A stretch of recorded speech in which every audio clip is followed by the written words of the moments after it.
this football game is can they get some of the guys who are in there as replacements for starters who they have that are injured, as they are dealing with some injuries late here in the year, especially to, as we put the quarterback Davier Calcano, who was a 3-year starter for them.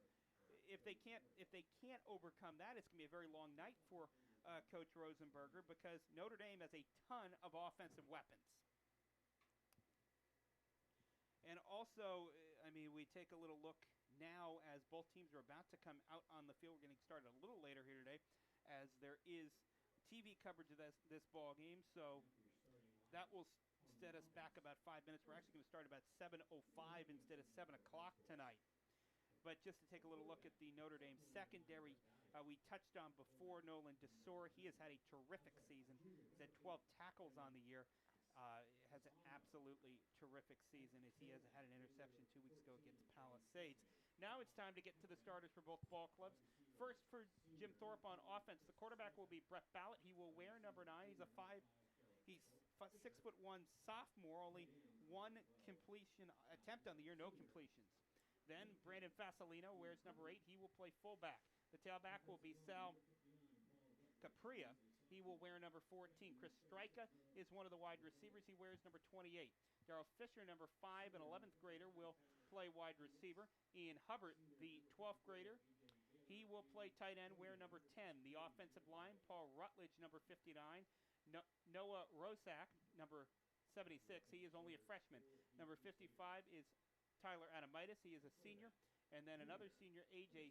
Baylor. He will wear number 54. And then David Wiley, the big 6'3", 300-pound right tackle for Jim Thorpe. He will wear number 63. He is a junior.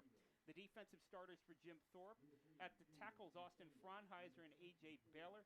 Those two, respectively, will wear number 75 and number 54. Fraunheiser is a freshman. Then the defensive ends is Brian Bowen. He will wear number 89. He is a junior. Number 88 is Bryson Haight, another junior. The linebackers, number 21 is Jason Bowen, a junior. Number 50, Dominic Berger, only a 10th grader. And then Brandon Fasolino, another junior. He will wear number 8. This defensive secondary, Brett Ballett, he will wear number 10. Number 5 is Drew Wimmer. He is a junior. Number 28, Chris Stryka, a senior. He will wear number 28. And number 4 is Darrell Fisher. He is an 11th grader. The starters for Notre Dame on the offensive line, Lex Rivera, senior co-captain. He will wear number 51. Then Tyler Lissy will wear number 58, another senior, a co-captain. He will start at left guard. The senior center and another captain is Brandon Guffey. He will wear number 50. Number 54, the junior Josh Hoffert will play right guard. Number 77, Logan Castellano, also a junior, will play right tackle. He is the only two-way starter for Notre Dame. Nadir Sanders will wear number 3. He will start at wide receiver along with Joe Galley, who will wear number 24, Robbie Spurk, who will wear number 10, and Alex Cruz Jr., who will wear number 6, along with Izzy Rodriguez, another senior captain for the Crusaders, who will wear number 2. The tailback is Matt Frowen Jr., of course, with the 866 rushing yards on the year, and the quarterback is Colin Quintano. Over 1,300 yards passing on the year, 12 touchdown passes, only 1 interception. He is a junior. He will wear number 7. The defense, William Jordan, Logan Castellano, and Ryan Carroll are the tackles. The defensive ends are Nico Legino and Joey Waterman. The linebackers, Ethan O'Neill will wear number 29, Jake Hull will wear number 17, and Joey Rivatuso will wear number 55. In the defensive secondary, number 23, a senior, is Blake Butler. Number 5, another senior, is John Febo. Number 11 is a junior, Gavin Gibbs. He has played absolutely terrific this year at strong safety, his second year starting there. And number 88 is Nolan DeSora, the senior defensive back. We will take a quick break and be back after the national anthem here on Penn Sports Radio, ready for District 11 semifinal football. Notre Dame is a coeducational Roman Catholic high school with the Diocese of Allentown. Deeply rooted in Catholic faith and intellectual traditions, Notre Dame High School is committed to the spiritual, academic, social, and athletic development of our students. At Notre Dame, you are seen as an individual with unique talents, interests, and challenges. Through excellence in teaching, we provide an academic program that prepares our students for college, the trades, and service to our local community and our country. Our campus ministry department and theology classes afford each student an opportunity to engage in an authentic dialogue on matters of faith and religion. Notre Dame offers over 20 clubs and student organizations, including community service, speech and debate, theater, music, and athletics. Please come and visit the wonderful faith-filled and supportive environment that Notre Dame has to offer. At SureFix Remodeling, we offer a wide range of professional remodeling services to homeowners throughout the Easton, Coopersburg, and Allentown area. From kitchen, bathroom, and basement remodels to deck installations, SureFix can do it all. When you choose SureFix, you're supporting a local business that's always put their clients first. We use state-of-the-art software programs to bring our clients' visions to life, so you can see your future home before we even start. SureFix Management is present on every job site and maintains a close relationship with the client throughout the project. We'll work closely with you to ensure that everything meets your expectations. You'll be given a timeline at the start of your remodel, and we will personally follow up to make sure everything was completed to your standards.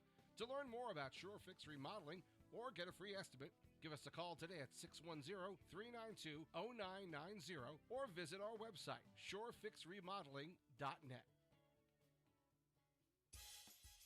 Nutripoli Bank is the bank you and your family have come to know and love. That's because Nutripoli Bank treats each and every customer as an individual, encouraging them to dream big and reach for their goals. Since 1910, Nutripoli Bank has ensured the financial well-being of all their customers. When you're ready to take that first step, Nutripoli Bank will be right by your side. Nutripoli Bank has 3 locations in the Lehigh Valley: Nutripoli, Overfield, and Emmaus. As a community bank serving the Lehigh Valley for over 100 years, Nutripoli Bank knows how important it is to offer their customers the convenience of cutting-edge banking technology coupled with a local presence that only a true community bank can provide. That's why Nutripoli Bank's mobile banking app, online banking platform, and website are all designed to meet your modern banking needs.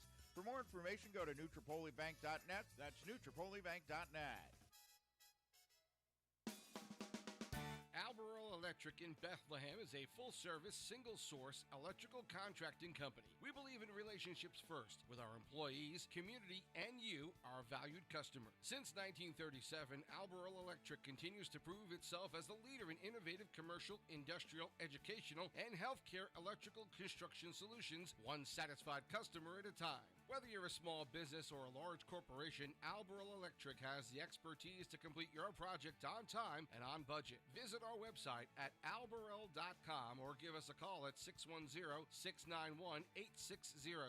Albemarle Electric is a proud sponsor of Notre Dame Green Pond Athletics. Back here at Northwestern Lehigh High School, where Jim Thorpe and Notre Dame are about to go at it. And it should be a terrific football game tonight. Jim Thorpe, they are 5-2. Notre Dame is 6-0. Both teams are out onto the field. And it should be a good Colonial League, Schuylkill League matchup in the district final. We'll try to get some numbers from the ball game over at North Schuylkill for you as the evening goes on. But there's a bigger, more important game right here. Notre Dame and Jim Thorpe, District 11 Class AAA semifinal. Back deep to receive for the Olympians. That will be a number we did not have, that they did not give us to return that kickoff. It will be number 28. That's Stricka. Originally, they had told us that Fisher was going to be their kick returner. He is also back there too, but they've chosen that Stricka will be their number 1 kick returner. To kick off will be Alex Garrido. Garrido has it set up on the tee, and we're just about ready to go. 7:05 here from Northwestern Lehigh High School. beautiful facility. They just updated it a couple of years ago. And Garrido will put the right foot into the football, and it will come down, a bouncer down the middle of the field, will be picked up by Stricka. Stricka will take it to the wide side of the field and try to cut back, get through a couple of tacklers, and be knocked out of bounds right at around the 32, 33-yard line. Knocking him out of bounds was Notre Dame's Jake Hull. For Hull, that'll be his 30th tackle on the year, and it puts the ball right at the 30, maybe they'll give him the 31. They'll actually mark him out of bounds at the 29, so he took the kickoff return at about the 5. He took it out to the 29, and that's where the Olympians will start on offense. The quarterback for Jim Thorpe is number 9, that is Brett Ballett. Ballett will hand off, and getting the football is Brandon Fasolino. And Fasolino won't pick up much. He might get a yard up to the 30-yard line. Fasolino coming in with 403 yards rushing, 7 rushing touchdowns, leads the team. He did not play in the ball game last week against Nativity. He's back here today. Also in there, on the bottom of your screen, is Darrell Fisher. Fisher, the best receiver for the Olympians. One receiver also to the top of the formation, that is Stricka. The tight end is Ian Hubbard. In the gun is Ballett. To his right is Fasolino. Looking over the defense is Ballett. Claps his hands. Receiver goes in motion. They will hand off up the middle. And getting the football will be what looks to be Fasolino. He will pick up about a yard, maybe 2, before William Jordan and a host of Crusaders will push him backwards. Give him a gain of 2 yards. He gets it up to the 32. It's a 3rd and 7. The ball at the 32-yard line. And we'll see what Jim Thorpe chooses to do here. So it was a nice design there as they brought Darrell Fisher in motion and faked the run option to him and handed it off to Fasolino. He had a little bit of a gap, but Notre Dame able to close it pretty quickly. Yeah, this is a place, if you're Jim Thorpe, you don't really want to be in, because you are not really a throwing team. Now they're going to have to let Ballett throw for the first time today. He will instead not hand off, and going down in the backfield is Fasolino, making the play. The Notre Dame senior, Joey Rivatuso, with the stop in the backfield. He lost 3 yards. It's 4th and 10. The ball will be at the 29-yard line, and Notre Dame will get their first crack at offense. Back deep in single safety is Nadir Sanders. He's standing right on the near side hash mark at the 33-yard line. Back deep to punt the football away for the Olympians is Travis Benson. Benson has been their punter all year. He's a good one. They get the snap back to Benson. It's a low one. He will get it off straight down the field right to Sanders, who picks it up but drops the football. And picking it up was Jim Thorpe, and recovering that football after the fumble was what looked to be number 89. It is. Recovering that football is Brian Bowen, and we talked about it all year, how some of the receiving opportunities for Nadir Sanders, he's made some risky plays. He hasn't gotten burnt until that time he fumbled that kickoff return. Yeah, just not a smart play. He started to run with it before he actually had it in his hands, and what happened was the ball hit him, and instead of corralling it, he just kind of let it go to the ground, and Jim Thorpe's coverage team was already on top of him by the time he realized what happened. Yeah, we talked about that in the Pomerton game for Notre Dame, and when they played Muhlenberg very early in the year. He did not drop a football until this game in the District 11 playoffs. Now in there at quarterback is number 7, chucking it down the field and getting it almost intercepted is Nolan DeSoro. DeSoro almost caused the interception. And that is actually a guy we did not expect to see today. Davier Calcano is actually in there at quarterback for Jim Thorpe. Calcano on the year, 598 yards passing for 91 attempts. He has 40 completions, 7 touchdowns, and 6 interceptions. Now they're in a spread formation. 4 receivers at the top of the formation, the tight end to the bottom, close to the line on the left side of the formation. Tailback will come into the backfield. That is number 33. That's Cameron Tinagero. Tinagero, second leading rusher on the team with 222 yards. He gets the football, and Tinagero will pick up just about 1 yard before he runs into Notre Dame's weak side linebacker, and that's Ethan O'Neill. And Ethan O'Neill is a guy, junior year, getting his first opportunity to start. He has really had a good season, 24 tackles on the year. He has an interception, couple fumble recoveries, and a sack on the year. So that's not the way you take advantage of a gift that Notre Dame gave you by running 2 plays and gaining 0 yards. Yeah, and it was sudden change right there. And after you have a sudden change situation, you want to go deep, but they almost threw an interception, did the Olympians. To talk about Jim Thorpe's playoff history, we talked about Notre Dame's earlier. We'll do it right after this play as Calcano is back to pass, rolling right. He's looking downfield, and that one is complete. No, it's not. It looked like it would be right into the belly of number 28 for Jim Thorpe, Chris Stryka, but instead it went off his fingertips. It would have been a completion of about 35, 36 yards. It would have gotten them down to the 5 or 6 yard line, but instead it will be 4th down. But Jim Thorpe, they have never won a district semifinal. They have never won a district championship. They have never been higher than the 3 seed in the district playoffs. They're looking to make their first district final tonight, which would be either against North Schuylkill or Jim Thorpe, as they did have one win in the district playoffs. That was against Palisades. That ball game was in 2008 when it was an 8-team classification in what was the AA class. They're going deep again on 4th down, and this time they will connect into the end zone. Touchdown, Jim Thorpe catching that football. It looked to be Stryka. It is. It's Chris Stryka on the reception. Straka with the reception. It was a 44-yard touchdown completion. It puts Jim Thorpe up early 6-0 with the extra point pending. 8:30 remaining in the first period of play. In there to kick the extra point is Chris Conley. And they're getting an unsportsmanlike conduct penalty called against Jim Thorpe after the play. So the touchdown does stand. So that'll be assessed on the kickoff. And I mean, if you're Jim Thorpe, you could go for it. You could go for an onside kick, because if I remember correctly, it pushes the ball up, not back.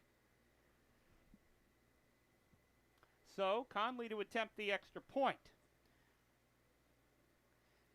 And that was really, Jim Thorpe's not a passing team. They've tried to go downfield a couple of times, and they did that time. And as the kick is up, the kick is good. So with a little over 8 minutes to go in the first period, it is Jim Thorpe 6, Notre Dame 0. We'll take a quick break here on Penn Sports Radio. Whatever stage of life and career you find yourself in, Valor Wealth Management can help you make choices to benefit your tomorrow. Located in downtown Easton, Pennsylvania, Valor Wealth Management consists of a team of advisors with experience in a variety of tools necessary for their clients' success.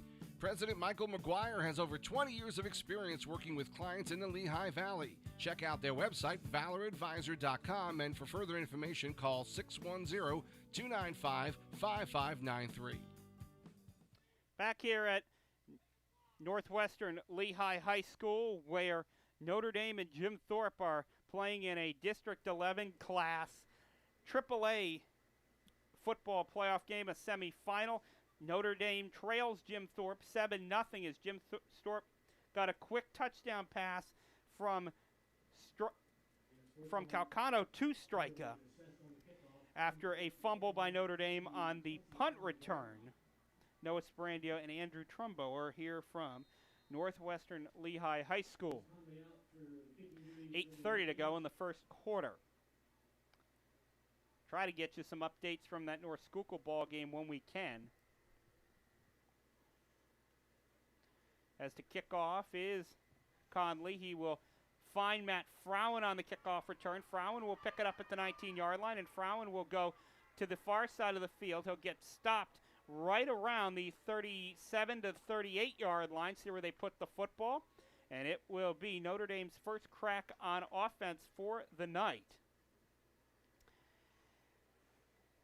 as they will actually put the football down at the 40. Well, not the 40, the 35.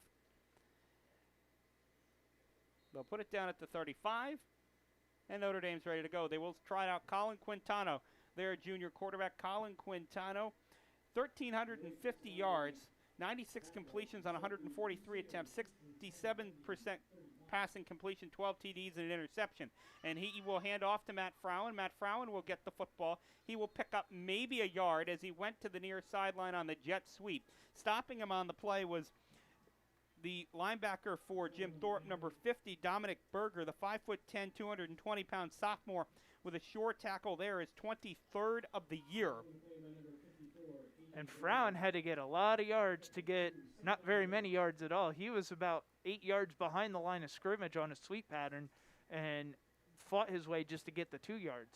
Quintano is back to pass. He's looking down the field, and he is looking for Joe Galley. The pass was too far out in front of Galley, but if Joe had caught that football, it would have been a touchdown completion of 65 yards, as there was nobody in front of the Notre Dame senior. We do have an update for you from North Schuylkill High School. It's North Schuylkill 14, Tamaqua 0 early on in the first quarter of that game.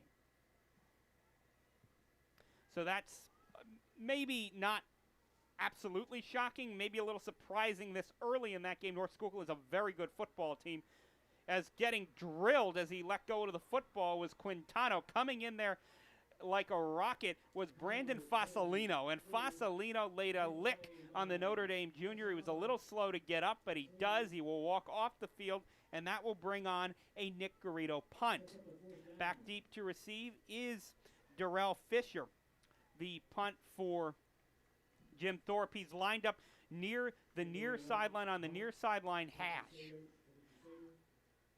In single safety, he's right at the 24-yard line. The Garrido punt is blocked. He took a little too long to get it off. Notre Dame will recover the football, so Jim Thorpe could not run it back. Falling on that football smartly was the Notre Dame senior Matt Frowen, but if you're Notre Dame, this is exactly not the start you've wanted. Oh, Coach Stambaugh is probably losing himself on the sideline right now. This is not the same Crusader team. Now, maybe it's the 2 weeks that they've had off. Maybe there's a little bit of rust kicking in. But this is definitely not the Crusader team that we saw the first 6 games of the season. Yeah, I mean, that was just a straight A-gap. Nobody blocked the guy coming through the A-gap. I think it was number 50, Dominic Berger. It could have been Fasolino, who came right through the A-gap. Nobody blocked him, and he blocked the punt. Now, in at quarterback again is Calcano, so it seems that they have decided to go with Deviere, as he will hand off to Brandon Fasolino. Fasolino will bump it to the outside, and he's got some room. He will get the corner, and he will lose the football. Does he get back on it? The football on the turf, let's see where it is. It's going to be Notre Dame football. They recover the fumble. Making the fumble recovery, the senior linebacker for the Crusaders, number 55, Joey Ribatuso, and just like that, you have one big momentum play one way. You have a big momentum play the other way as Notre Dame recovers a Jim Thorpe fumble. If Fasolino does not fumble that football, he is probably headed towards the end zone, as the arm tackle by the Notre Dame defensive back Nolan DeSora was not going to bring him down. Yeah, he had his eyes set on the end zone, but that was probably his detriment, because having his eyes on the end zone, he wasn't focused on where the defenders were coming and where he needed to protect the ball when he got hit, and that's where the ball got stripped out. No question that ball was out, and easily recovered by Notre Dame. So now they got to take advantage and try to even the score up. Quintana will roll to the near side. He will throw it down the field, and he'll find Izzy Rodriguez on a curl. Rodriguez will scamper down the sideline. He will get all the way up to the 47-yard line on the Jim Thorpe side of the field, and that is a big pickup for the Crusaders. Ball will be spotted at, let's see where they put it down. They put it down on the 47, so it will be 1st and 10 Crusaders at the 47. Big completion from Quintano. Yards. Yeah, that's a big one right there. 40-plus yard completion. Quintano will keep it himself, go to the near sideline. He will pick up 5, maybe 6. They'll give him actually just about 7 yards. He's out of bounds at the 40, so they will give him 7 on a play that really didn't look like it was going anywhere. But if you get the corner, you're going to pick up 5 or 6 yards, and that's what he did that time. As Quintano, the first positive carry on the night for him, he was dropped in the backfield one time. Frowen on the carry. He will pick up about a yard, and that's what Jim Thorpe's been concentrating on so far. And now one of the number 33 in there for Jim Thorpe, Kinajiro, decided he wanted to pretend like he had gotten a personal foul called on Notre Dame as he just absolutely flopped backwards. No call there. I don't know why he did that. And it got an odd response from both sides of the crowd as he was just standing there and decided to directly fall down. But Quintano back to pass. He'll find Joe Galley. Galley has the first down. He is across the 35. He'll get it all the way down to the 33-yard line. A completion from Colin Quintano to Joe Galley. And that's the first completion to Galley on the night. They were looking for Joe a little earlier. They couldn't find it. If they had completed that pass, it would have been a touchdown.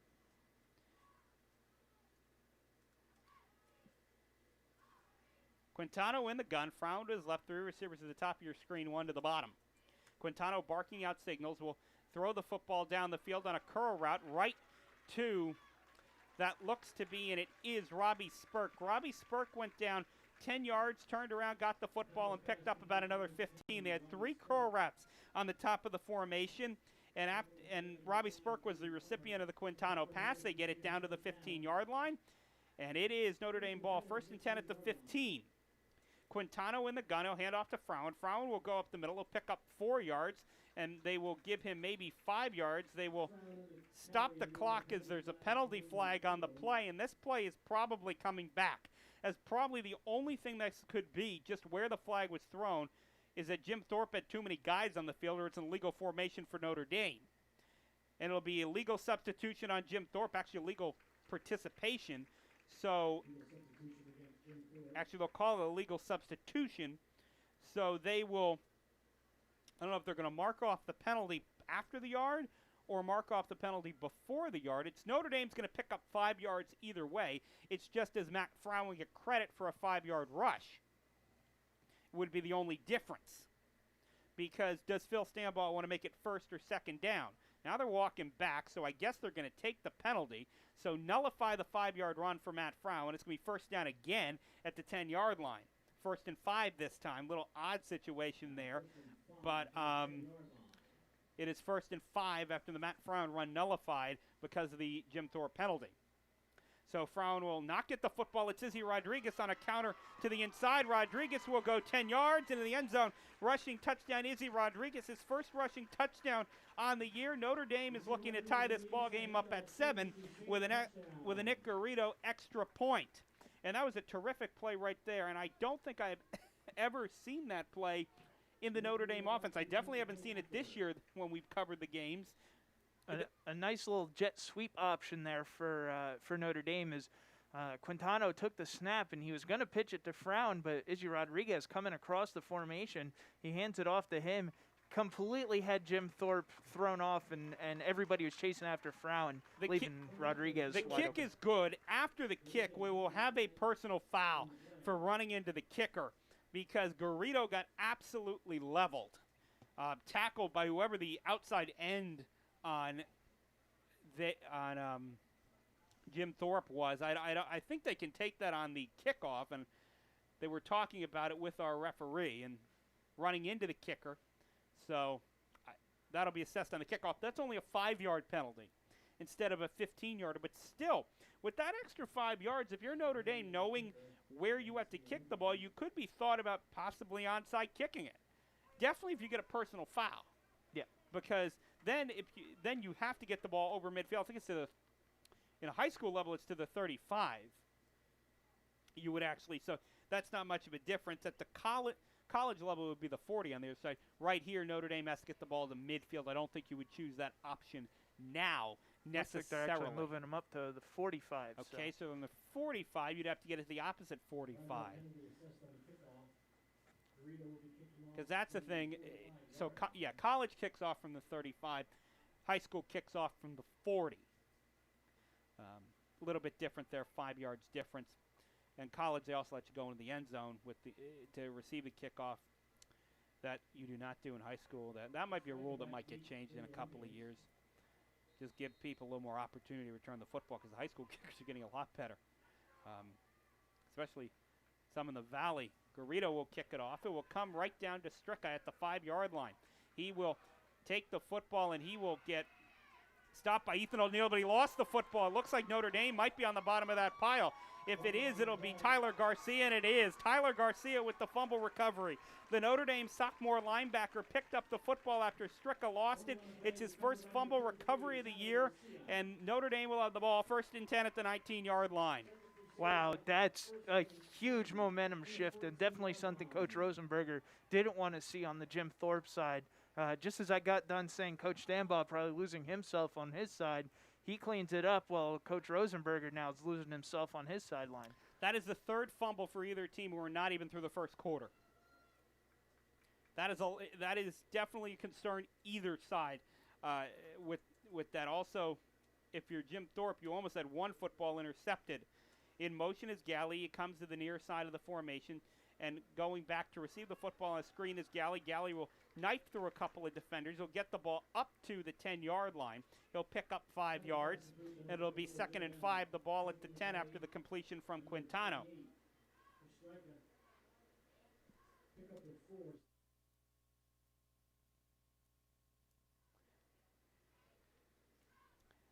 Quintano in the gun. A back to his left and a back to his right. On his left is Frown, to the right is Hull. Hull will get the football, and Jake Hull will power his way up through the middle. He will only pick up about a yard. For Hull, that's his 2nd carry on the year. His first carry was a 4-yard touchdown run against Catasauqua in a ball game that Notre Dame won going away. Height was on the stop for the Olympians. It's 3rd and 5 from the 9.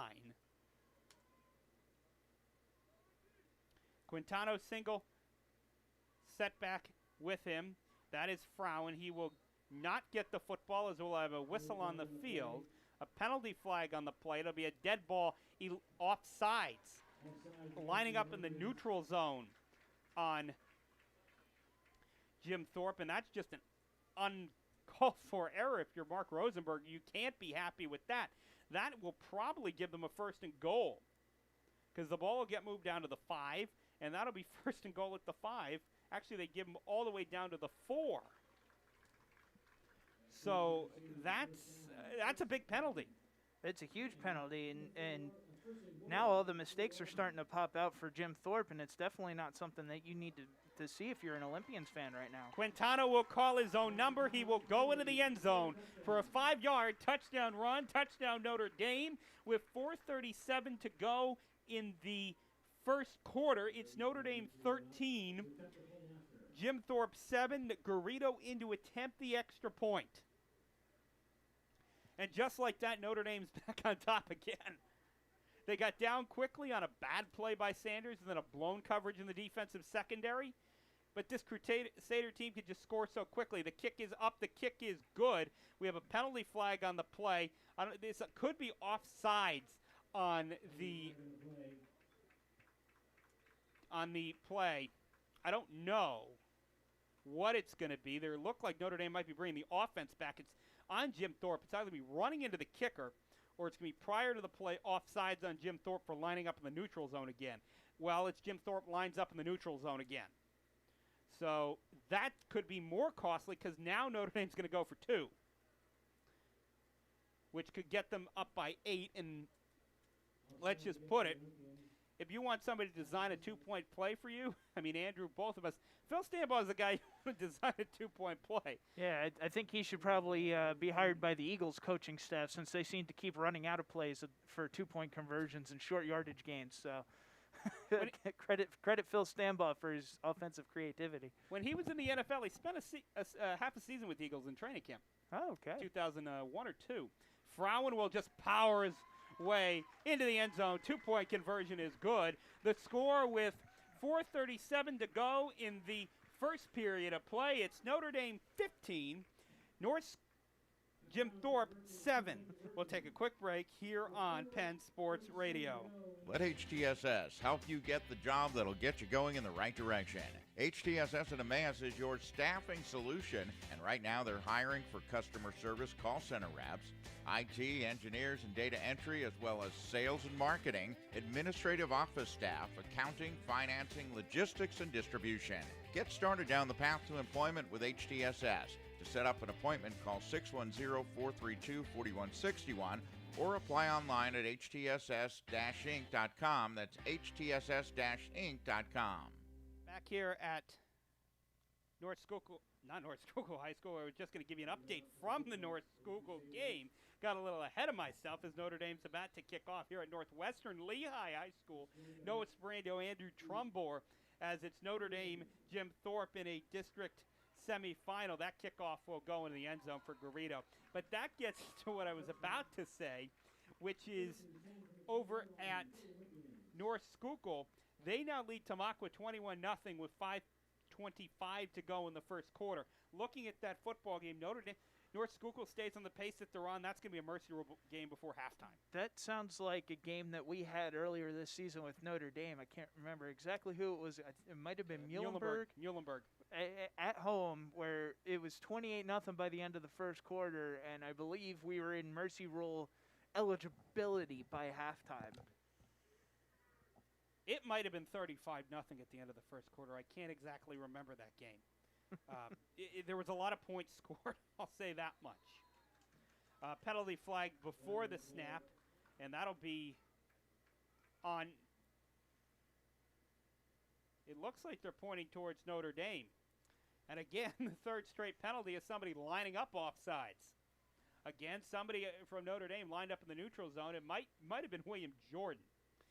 As they do announce the penalties here on the audio system at the stadium. In the press box where we are, we can't hear that. So, but it looked to be William Jordan as he kind of had a very confused look of what he did wrong. Now, Thorpe in the shotgun again. You don't normally see this much shotgun. That'll be a penalty. No flag on the play. No, now there is. They'll stop the play. 2 men in motion. False start will be called on Jim Thorpe. Will go exactly. No, they won't. It's a timeout. That's very lucky for Jim Thorpe. Smart by Coach Rosenberger. Because he got the timeout before the snap. Because of the fact that would have been a penalty on Jim Thorpe. He had 2 guys going in motion. Both Stricka and Fisher were both going in motion. I don't know where they were going because they were both going to run directly into each other. They both actually tried to get the football when it was eventually snapped. As it just came right before the snap. That's definitely a miscommunication. One play, I guess, thought they were running to the even side, and the other guy thought they were running the odd number, meaning if they were going left or right, depending on if it's an even or odd play number. That's my goodness. That's interesting. That's a first I've ever seen at the high school level. I've seen 2 players go in motion at once. You see that maybe once a game. It happens, but not like that. They almost ran into. I mean, it would have been a pretty big collision if they had run into each other. They're both going pretty full speed. Now they're back out on the field. Getting the football will be for Jim Thorpe, number 26, getting his first carry of the ball game. That is David Fiorito. Yeah, there you go. I was reading the pronunciation guide that Jim Thorpe sent over and almost couldn't read my handwriting a little bit. Good job. But got that right. Fiorito on the carry. And Dave with the pickup about 8 yards. Penalty flag prior to the snap. Just where this came out, this might be a sideline warning. It is. Sideline warning Jim Thorpe. You're going to get 1 or 2 of those a game. Rarely do you get more than 1 on either team. Last week, though, in a ball game we had for you at Emmaus, Parkland, they got one very late in the game that could actually made a major difference on their last drive because they would have forced, if that penalty wasn't called, they would have forced Emmaus into the end zone because they stopped them in the backfield. But the penalty changed that. And that was nice defensive stop there by Notre Dame. Looked to be Hull. I think they're going to give them the first down. Fiorito is the ball carry, it looked like. I think it was Fasolino, actually. Okay, it was Fasolino. Both of them are very similar body type running backs. And they use a couple do the Olympians. Nobody really has gaudy numbers for them. It's everybody gets the ball some. Running back by committee defined. Yeah. Calcano in the gun, bunch set to the top of the screen, and getting the football in a jet sweep to the top of the formation is Fisher. He decides to do a 180 after he was stopped about 8, 9, 10 yards in the backfield. He'll pick up a couple. That being said, he won't pick up any positive yardage. It's that he wasn't stopped 10 yards in the backfield. Instead, he'll be stopped about 3. Not a good idea there. No, not at all. He got the jet sweep. He had the edge, and then he saw the defender and started twirling around like he was going to try to cut it back the other direction. And by that time, all lanes were closed, and he had to get what he could out of that play. Yeah, and one thing you tell to a young running back coming up, north-south, not east-west. That time it was east-west, and much more east than west. As they'll go in motion again, actually it's Stricka. Back to pass is Calcana. He's looking for Stricka down the field, but that football is intercepted. Making the play is John Febo, intercepting the football for Notre Dame. That will be his 4th interception of the year, a team-leading 4th interception of the year. Notre Dame will get the ball first and 10 at the 46-yard line. It's the 3rd Jim Thorpe turnover they have forced, and that is the story of today's ball game already, is the turnovers that Notre Dame has forced against the Olympians. Yeah, it's definitely the biggest issue of this game, and it started out not that way. Notre Dame had the big turnover to start the game, and now Jim Thorpe seemed to have some of that fumble-rooski medicine that they were taking. Frowen will get to the football. He will go up the far side of the field, and he will go 20 yards. He's down the sideline to the 20, to the 5. It looked like he was going to be gone. It looked like, but Fasolino, good job there by Brandon Fasolino. The 6'3" junior was able to finally get over and knock Frowen out of bounds all the way down at the 10-yard line. It looked like he was going to go 54 yards. Yeah. Yeah, he was definitely on pace for another touchdown. It would have been his 18th on the season, but really good speed in that defensive backfield, able to catch up to him and get him out of bounds. There is a reason that Lafayette Lehigh, the military academies, are looking at him. He gets the football again. This time he'll go to the outside again. He'll get it down to around the 5-yard line before he's knocked out of bounds. Knocking him out of bounds was number 50, Dominic Berger. And Frowen, if he gets over 150 rushing yards tonight, actually really needs about 144, which is, as we've seen him all year, definitely attainable for him. He had 200 earlier in the year, at 160 in another game, and had 195 a couple of weeks ago. Is extremely attainable for him. He'll be a 1,000-yard rusher, 2nd year in a row at Notre Dame. He'll get the football again. He'll power up to the 2-yard line, and that's where he'll get taken down by number 54, A.J. Baylor, 6'1", 260-pound senior defensive tackle for the Olympians. Made a nice play there to keep it so Frowen didn't get into the end zone. But to finish the point on Matt Frowen, as a sophomore at Belvedere, he ran for over 1,000 yards. This time it'll be Quintano on the, actually check it. Let's see who got that football. I think it was Matt Frowen. As they went into the pile, it was either that or Jake Hall. It was Frowen on the carry, so he goes into the end zone for the touchdown. That's his first of the ball game, his 18th of the year, and Matt Frowen comes off the field a little shaken up. But that being said, it looks more like he might have just taken a knee to the chest area. Just how he's looking. The kick is up. The kick is good. Almost another running into the kicker penalty on North Schuylkill as they got very close. 1:43 remaining in the first quarter. It's Notre Dame 22, Jim Thorpe 7. We'll take a quick break here on Penn Sports Radio.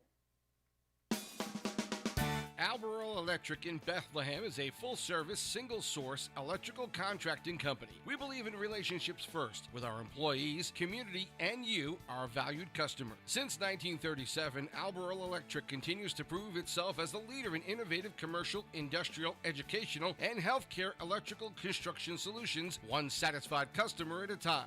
Whether you're a small business or a large corporation, Alberyl Electric has the expertise to complete your project on time and on budget. Visit our website at alberyl.com or give us a call at 610-691-8606. Alberyl Electric is a proud sponsor of Notre Dame Green Pond Athletics. Back here at Northwestern Lehigh High School, Noah Radio, Andrew Trumbo are on the call here from Northwestern as Notre Dame is taking on Jim Thorpe, District 11, Class AAA semifinal. Kickoff will come down to Darrell Fisher. Fisher will take the football up the field. He almost got stopped by Tyler Garcia of Notre Dame, but instead he'll get a couple more yards. He will get it out across the 30 to the 31, maybe the 32-yard line, and that's where Jim Thorpe will start on offense for their third time. It's their fourth time touching the football, but the last time they fumbled it, and Notre Dame picked it up at the 19. They threw an interception. It's been a lot of turnovers for Jim Thorpe. They did get a score on their second drive. Well, it was still part of their first drive, but it's considered their second drive because Notre Dame fumbled a punt. So it would be their second drive for Jim Thorpe, even though they never left the field. Penalty flag before the snap. Going in motion was Fasolino, and this looks to be either an illegal motion penalty or a false start.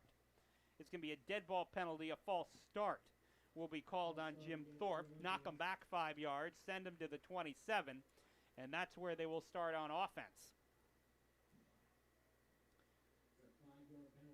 And unbelievably, we haven't even finished the first quarter yet. Yeah, we still got a minute 33 left, and it's still rolling along here, folks. Amazingly, because it was a 7:05 start, even it being a 5-minute later start. This has still been over 35-minute first quarter. Fisher will go in motion. This is a trap to the near side, and it will be Fasolino getting the football. That was a well-designed play. It was a counter tray to the near side, and Fasolino picked up all of the penalty yardage plus about 5 more yards, give him a gain of 10 on the play. And that was just well-designed. That's what we expected to see out of Jim Thorpe, and what we've seen all year out of Jim Thorpe instead of the passing that they've been doing earlier, because that's what Jim Thorpe can do really well. Yes, you have a very good quarterback in Calcano who can throw the football, but the bread and butter of this football team is running the football. Calcano in the gun, 3 receivers to top screen. That looked like a false start. No call. The pass will be completed to Fisher. Fisher will get oh so close to the first down marker, but they won't give it to him. It will be, well, they're going to stop. They'll move the ball backwards. Now they'll give Fisher the first down. That will be a first down all the way up at the 42-yard line, as it looked like they were going to mark him short. Then the officials convened, and they decided that was enough for a first down for Darrell Fisher. Just a little history about the Jim Thorpe program. Their best season was in 2005. They were 10-1 that year. They would lose to Pottsville, the eventual state runner-up from the Eastern half, 25-19.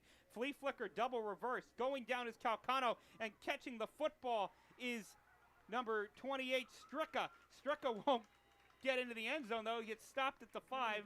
Great play by DeSore not to let him get in. And the reason he didn't get in, because Calcano let that football a little short. He actually had to turn around and wait for it, did Stricka, which led time for the Notre Dame defensive back to catch up. But that was a big play and a good trick play for Jim Thorpe to get that gain of over 40 yards. It's actually a 50-yard gain right there for Jim Thorpe. That'll be the end of the first quarter, with Notre Dame leading 22-7 over Jim Thorpe. We'll take a quick break here on Penn Sports Radio. Let HTSS help you get the job that'll get you going in the right direction. HTSS at Emmaus is your staffing solution, and right now they're hiring for customer service call center reps, IT, engineers, and data entry, as well as sales and marketing, administrative office staff, accounting, financing, logistics, and distribution.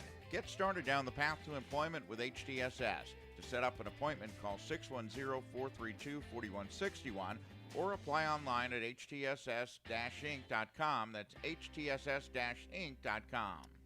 Noah Sperando, Andrew Trumbore with you from Northwestern Lehigh High School, Penn Sports Radio production of District 11 semifinal football, the AAA classification, as Notre Dame is taking on Jim Thorpe. Notre Dame currently leads Jim Thorpe 22-7, though the Olympians are striking close to getting into the end zone as they are down to the 9-yard line.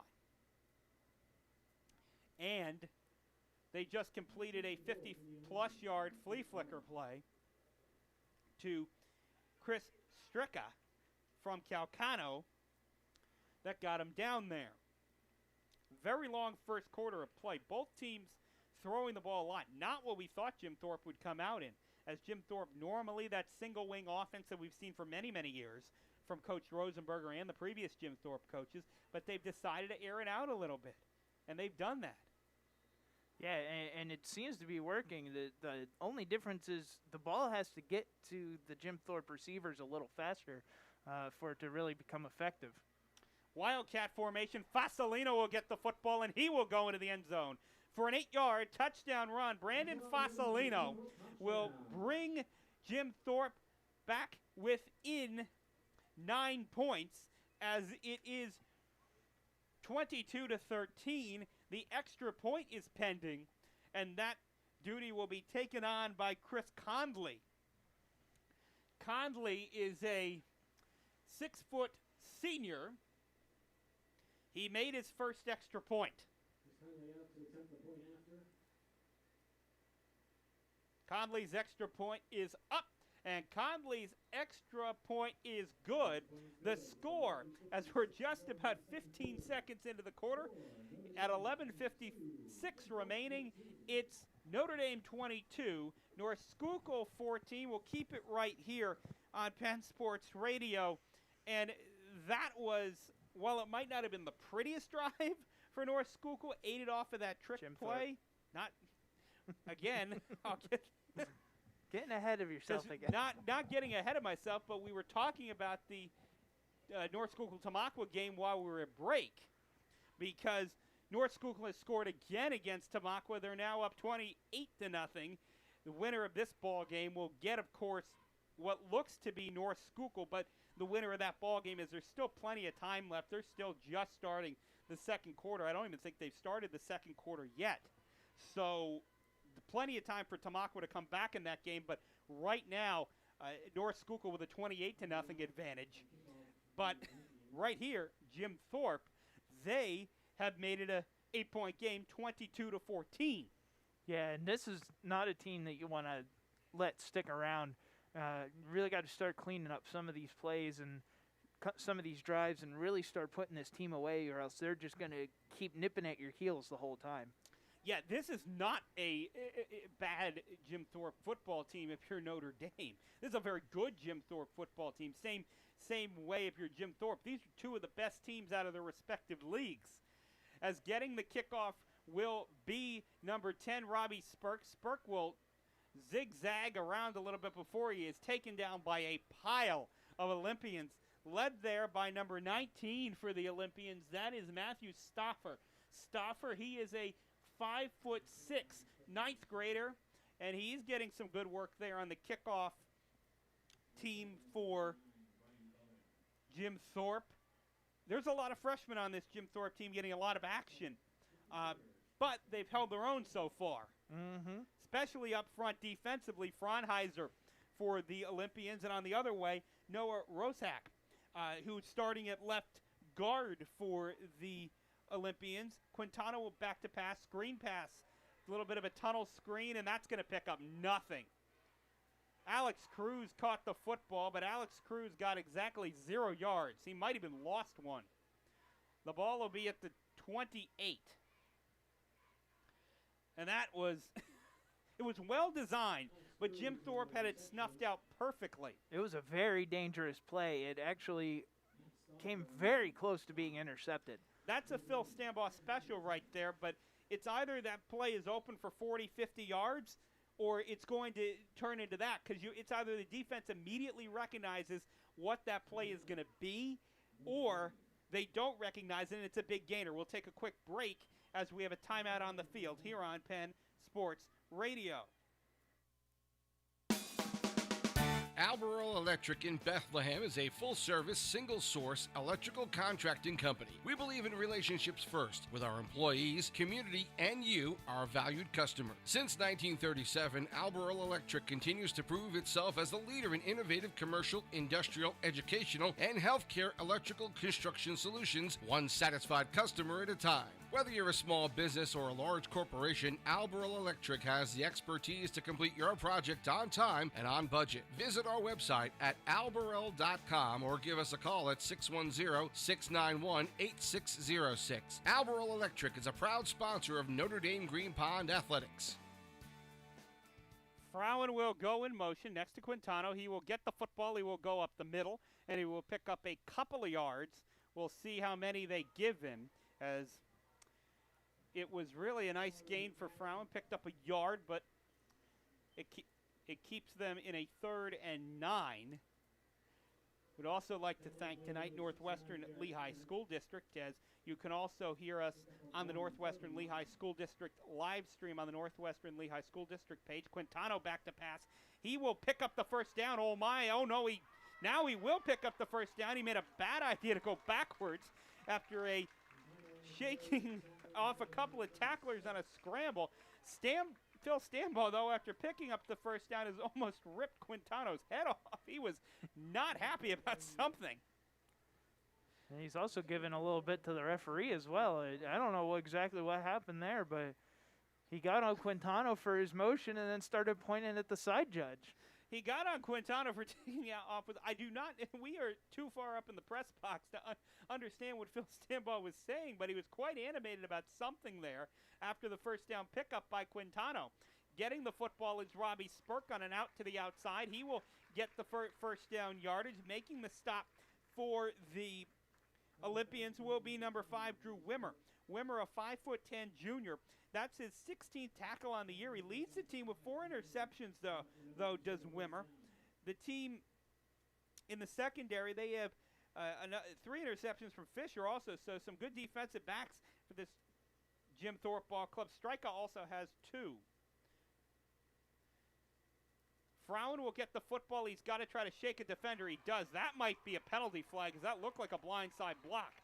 No flag will come out, and Frowen will pick up 8 yards on the rush. But if you wanted to look at the epitome of a blindside block, Notre Dame's Tyler Lissy just picked off a defender who could have never seen him, as trying to turn the corner was Matt Frowen. No call there, and Notre Dame maybe gets away with one, and it's 2nd and 2 instead of 1st and a mile. And I see Coach Rosenberger on the far sideline there. He was kind of giving the side judge on that side an earful and then just shaking his head. There's a big rush up the middle. Cameron Tinajero comes right up through the line and just puts Quintano down. And forget the penalty, because now they just lost 10 yards. So they lost. Jim Thorpe doing their own cleanup work if the referees weren't going to give them the calls.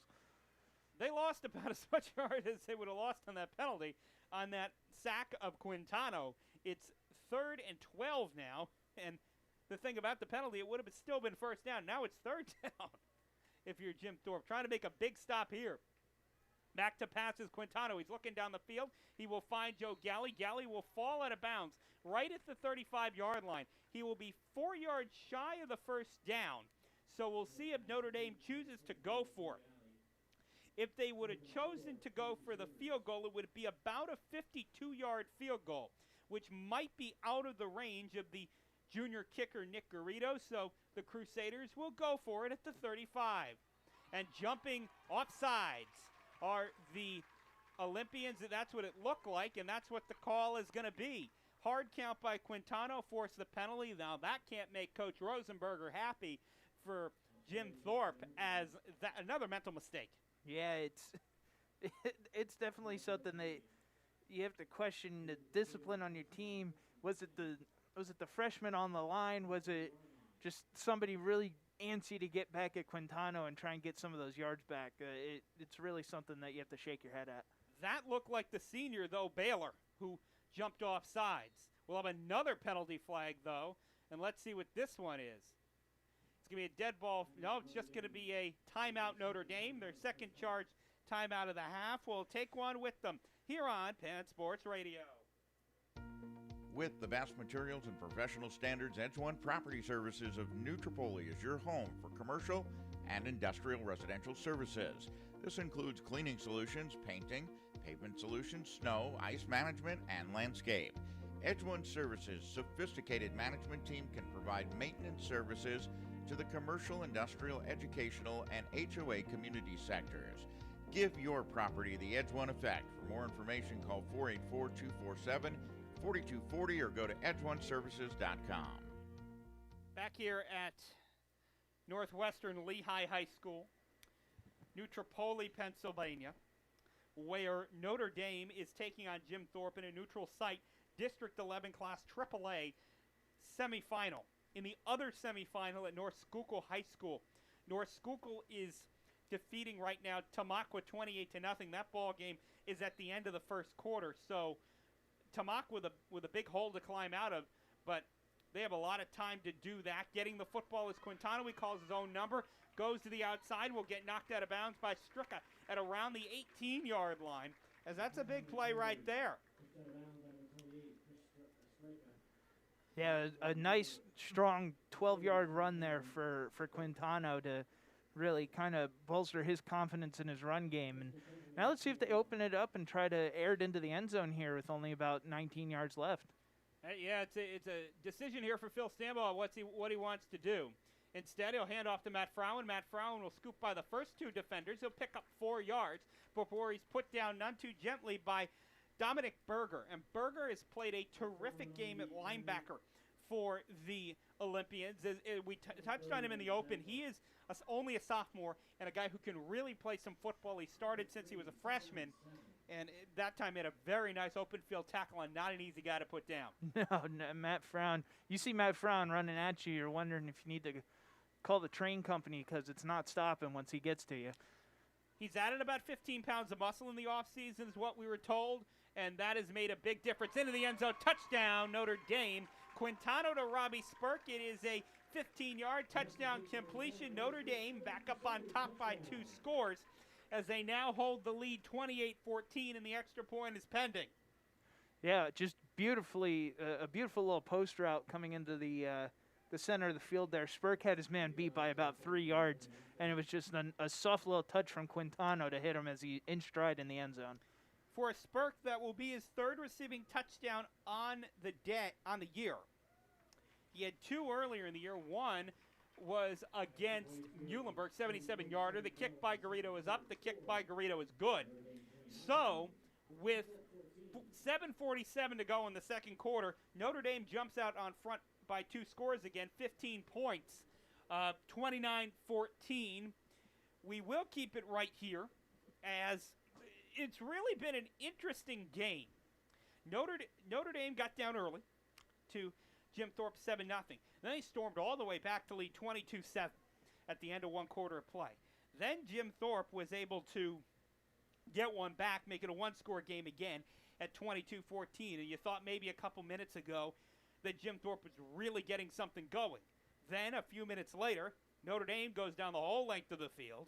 And guess what? It's 29-14 again. Yeah, it's really a bad. Once Notre Dame got that lead, it's really been a back and forth game now, and this is more something we were expecting to see in terms of back and forth. Maybe not expecting Notre Dame to be up 2 scores while it's happening, but Notre Dame being very fortunate with a few turnovers on Jim Thorpe's side that they've been able to take advantage of. And it's a perfect day, so you can't blame the weather. It hasn't rained here in the Lehigh Valley in about a week. This kickoff will come down in the middle of the field. It looks like picking it up was number 26 for Jim Thorpe. That is Fiorito, and he will get the football up to the 31-yard line before he's put down by Notre Dame's number 17, Jake Hull. And now it looks to be that they will start 1st and 10 at the 31. It looked for a minute like there might have been some type of penalty flag on the field, but it was just the referees trying to figure out where to spot the football. Ethan O'Neill ditched a towel right in front of where the center was lining up, which then made him have to throw it behind him. And now going in motion, getting the football is number 8 for Jim Thorpe. That's Brandon Fasolino. Fasolino on the double reverse gets nothing. Notre Dame had that one sniffed out immediately. And that's the thing. You can run double reverses like that a couple of times, but you run them 5, 6, 7 times like now Jim Thorpe has done. It becomes a lot harder to stop them because you're expecting that. It actually probably would have been easier if they had just handed the football off regularly, because they, at this point, aren't really expecting that. They've seen Jim Thorpe try to throw the ball downfield a lot, and they're trying to do it again. Calcano's looking to run. He'll pick up a yard, maybe 2. Give him actually 5 yards on the rush, as he really actually got a good forward push for Calcano. He picks up the yard that Fasolino lost and 4 more. He's out to the 35-yard line. Pick up of 5. And for Calcano, that takes his rushing totals up on the year to 64 yards. As he's a guy who can run the football, but has taken a lot of sacks over the year, so those rushing totals don't really show what they should because of the fact of the losses on the sacks. Now it's a delayed handoff, and they'll give it to Fasolino. Fasolino will get close to first down yardage. He looks like he's going to be about a yard short, and it's decision time now for Coach Rosenberger. They only need about 1.5 feet. It's 3rd down. Well, I thought it was 4th down. It's now an easy decision. It's 3rd down. No, it is 4th down. The down marker was late to switch. I thought it was 4th down, and they will go for it. Calcano in the gun. To his left is what looks to be Cameron Tinagero. Yes, it is. 3 receivers at the top of the formation. Let's see what they try to do there. I think they're just trying to get Notre Dame to jump off sides because they're going hard count a couple of times. Let's see if they will snap the football. They do. And getting the football is Tinagero, and it looks like it's close, but he may have picked up that first down. It's very close to see where that spot's going to be. He got a good forward push. If he got it, it's right at the line. And no, yes, it will be a first down. He just got enough. That is by the nose of the football. They will give Jim Thorpe the first down on the carry for a yard by Cameron Tinagero. Yeah, they really got a pretty generous spot there, and the Notre Dame fans on hand here definitely showing their disapproval of the referees on that call. Now, his head 100% got across the line of needed gain. I do not know where the football did get on there because we just could not see that angle from where we are in the press box. Back to pass Calcano, a roll to our side of the field, and he's looking for downfield, number 10, Ian Hubbard. Hubbard, the 6'3", 192-pound senior tight end. On the year, he has 64 receiving yards. That time, he couldn't connect with Calcano. If he had connected, he caught Hubbard in stride.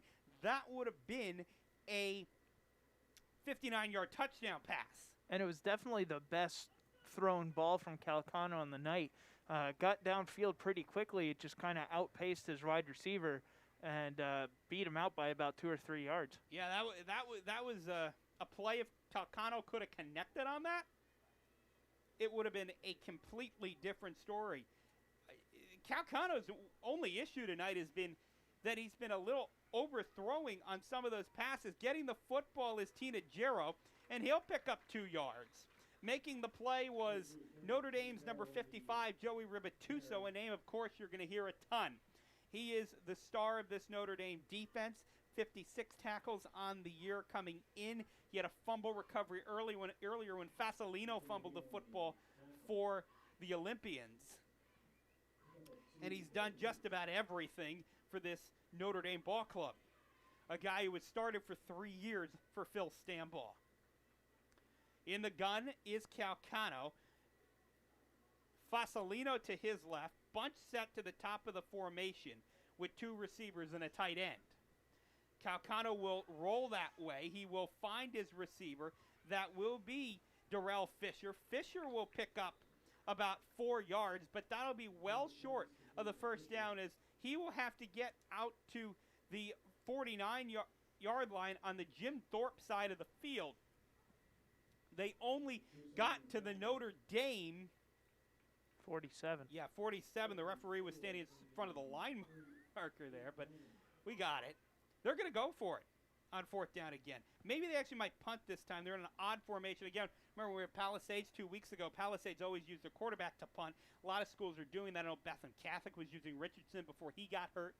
A lot of schools have really tried to use their quarterback kind of pooch punt it. Now Notre Dame, when DeFranco was here, was doing that. Maybe they're just trying to get the hard count on him. Jump off sides. I would say they're going to call a timeout right here because the clock will expire. They do call a timeout. We'll take a timeout with them here on Penn Sports Radio. Whatever stage of life and career you find yourself in, Valor Wealth Management can help you make choices to benefit your tomorrow. Located in downtown Easton, Pennsylvania, Valor Wealth Management consists of a team of advisors with experience in a variety of tools necessary for their clients' success. President Michael McGuire has over 20 years of experience working with clients in the Lehigh Valley. Check out their website, valoradvisor.com, and for further information, call 610-295-5593. Back here at Northwestern Lehigh High School, Noah Sprano, Andrew Trumbore with you. 2:44 here left in the first quarter, or in the first half. Excuse me. And Notre Dame is going to await to receive a Jim Thorpe punt. And guess what? There's a change back there to receive that punt. It's Gavin Gibbs. A change probably made after Nadir Sanders fumbled that football. Gibbs won't go anywhere near it, and that was maybe not a good idea. This thing will roll and roll and roll all the way down to the 7-yard line. Wow.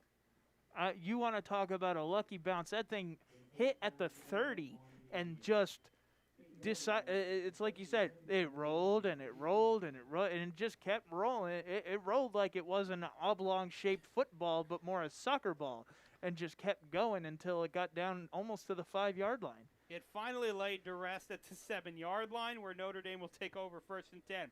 We can tell you at halftime now, North Schuylkill is up on Tamaqua 35-7. So you're saying there's a chance? Well, they didn't go in mercy rule, which that would have been a problem because I don't think we've ever seen a team come back after getting mercy ruled at halftime. Pass downfield will be completed to Joe Galley. Galley will pick up 7 yards on the reception, but just to go back to that point, East Stroudsburg North, so you check it south, was taking on Bethlehem Catholic, I want to say 5-6 years ago, and they were down 35-0 at halftime. They made that game, if I want to remember, a 7-point game before time expired. That's where the mercy rule stopping would have really helped them, as Frowen will get the football, and he will go up the middle down to the outside. He'll get across the 30-yard line. We'll pick up the first down. We'll get all the way out to the 32. Another good gain for the Notre Dame senior tailback, and it will be 1st and 10 Notre Dame at the 32. Yeah, another nice run for Frowen as he inches closer to that 1,000-yard mark. Yeah, he might have that by the end of the night. If he doesn't have it, it'll be very close. Back to pass is Quintano. He's looking down the field, across the middle of the field. He was looking for Robbie Spurk right at midfield, but Robbie couldn't catch the football, as it was a problem for Spurk earlier in the season. He had a couple of drops. He's had much more surer hands as the season has gone on, and that time he couldn't get the football into his stomach, though. That being said, the pass across the middle was kind of low by Quintano. It would have been an awkward angle to catch it anyway, but still a pass that Spurk definitely could have come down with. Ground caused the ball to pop out. Frowen will get the football. He'll go up the middle. He'll break through a couple of tackles. Now run over a couple of guys, and he'll get right to where Robbie Spurk was when he dropped that football, right at midfield. Another strong run from Frowen. It really is like a freight train. There's just no stopping him once he gets a head of steam going. Ball will actually be placed at the 49 over in Jim Thorpe territory. And Quintano's back to pass again. He's looking downfield. He'll find over the middle. Guess who? Matt Frowen. Frowen will pick up again about 19 yards. Actually give him 18 down to the 31. And that was just a quick little dink and dunk over the middle, a safety valve play. But again, nobody covered Matt Frowen. His 10th reception of the year goes for 18 yards. Yeah, nice play for Frowen just to find a way to get open, and Quintano to find him real quick over the middle. Frowen on the year is the team's second leading receiver. He only has 10 receptions. Nadir Sanders will be the recipient of this pass from Colin Quintano. He will pick up another first down right down to the 20-yard line, a gain of 11 yards on the reception. And we will have a timeout Notre Dame. That's their final timeout of the half. We'll take a timeout with them here on Penn Sports Radio. DJI Insurance is an independent agency with over 50 years combined industry experience, and our clients are our top priority. Because we work with multiple insurance carriers, it allows us to provide options for coverages and competitive pricing. We take pride in serving our policyholders and will customize a policy that suits your specific needs. Consider DJI Insurance Agency, your insurance compass, and let us assist you in navigating life's insurance needs. Back here at Northwestern Lehigh High School, Noah Sprando, Andrew Trumbore with you. Penn Sports Radio coverage of District 11 Class AAA football action. Notre Dame and Jim Thorpe High School. Notre Dame with the football right at the 20-yard line. We can tell you in ball games earlier today in field hockey, Northwestern Lehigh beat Moravian Academy 1-0 in the district final. And Southern Lehigh beat Pocono Mountain East 2-1. In District 11 field hockey. Also in this field earlier today, Blue Mountain lost to Bethlehem Catholic 17-0. Quintano will throw this into the end zone, and that will not find the receiver, Robbie Spurk. And Quintano got absolutely leveled. He was just trying to get it away, chucked it into the end zone. Spurk almost came down with a miraculous catch, but no dice. 2nd and 10 ball at the 20. Quintano's taking some licks today. Yeah. And that's the thing that, if you're Phil Sandbar, you might be a little concerned about, because it's been through his 2 years starting here at Notre Dame. He has taken some hits. And that internal clock sometimes just doesn't go off. That you need to get that football away. That time might have been one of them. He's now back to pass again. He's looking for Spurk, and steady overthrows Robbie Spurk. And Joe Galley almost came up with that football in the end zone, as it went over the head of Spurk, who was running a seam route to the near side of the field, and Joe Galley went down the field, turned around, ran a corner route, and Galley was almost sitting in the end zone with the football, but it was thrown just a little short. So a little too high for one, a little too short for the other. It's the decision-making seems to be just a little off there right now for Quintano. He just kind of needs to collect himself and let his confidence grow again. Yeah. As now he was back to pass, rolling to the near side of the field. He will throw the football and not complete it. Flag on the far side. And that flag is going to be for an illegal formation, as that's basically the only thing it could be, is a penalty on Notre Dame. Unless, again, Jim Thorpe had too many guys on the field. Because the only live ball penalty in that situation you could have on a defense coming out exactly at the snap. Because if they were offsides, again, we don't have the college rule yet where that would give you a free play. But they're talking to Jim Thorpe. So it's a penalty on Notre Dame, illegal shift, two-man in motion at the same time. You can't do that. And they'll knock the Crusaders back 5 yards, and if Jim Thorpe elects to take it. He declined it, so they're going to go for fourth down. Fourth down. Now, does Notre Dame send out the junior kicker Garrido? It would be a 37-yard field goal. Garrido already has 2 of those on the year. They elect not to. They elect to send Frau and Quintano and company out, and they will have to pick up 10 yards as it's 4th and 10, the ball at 20. Quintano will roll. He will find a screen pass that was set up right to Joe Galley, but Galley couldn't catch it. In the last 3 passes on that drive, Quintano was just high on all 3 of them. And that will be a turnover on downs. Thorpe will take over at the 20, and that's where they will start this drive, a big drive for the Olympians, because if they can get some good yardage here, maybe get a score as we're getting closer to halftime. There's only 58 seconds left in the half. That could be a big play. Get them within a score, because Notre Dame, they will get the football to start the second half. So that's big there, because Notre Dame will receive, and they could build on this lead.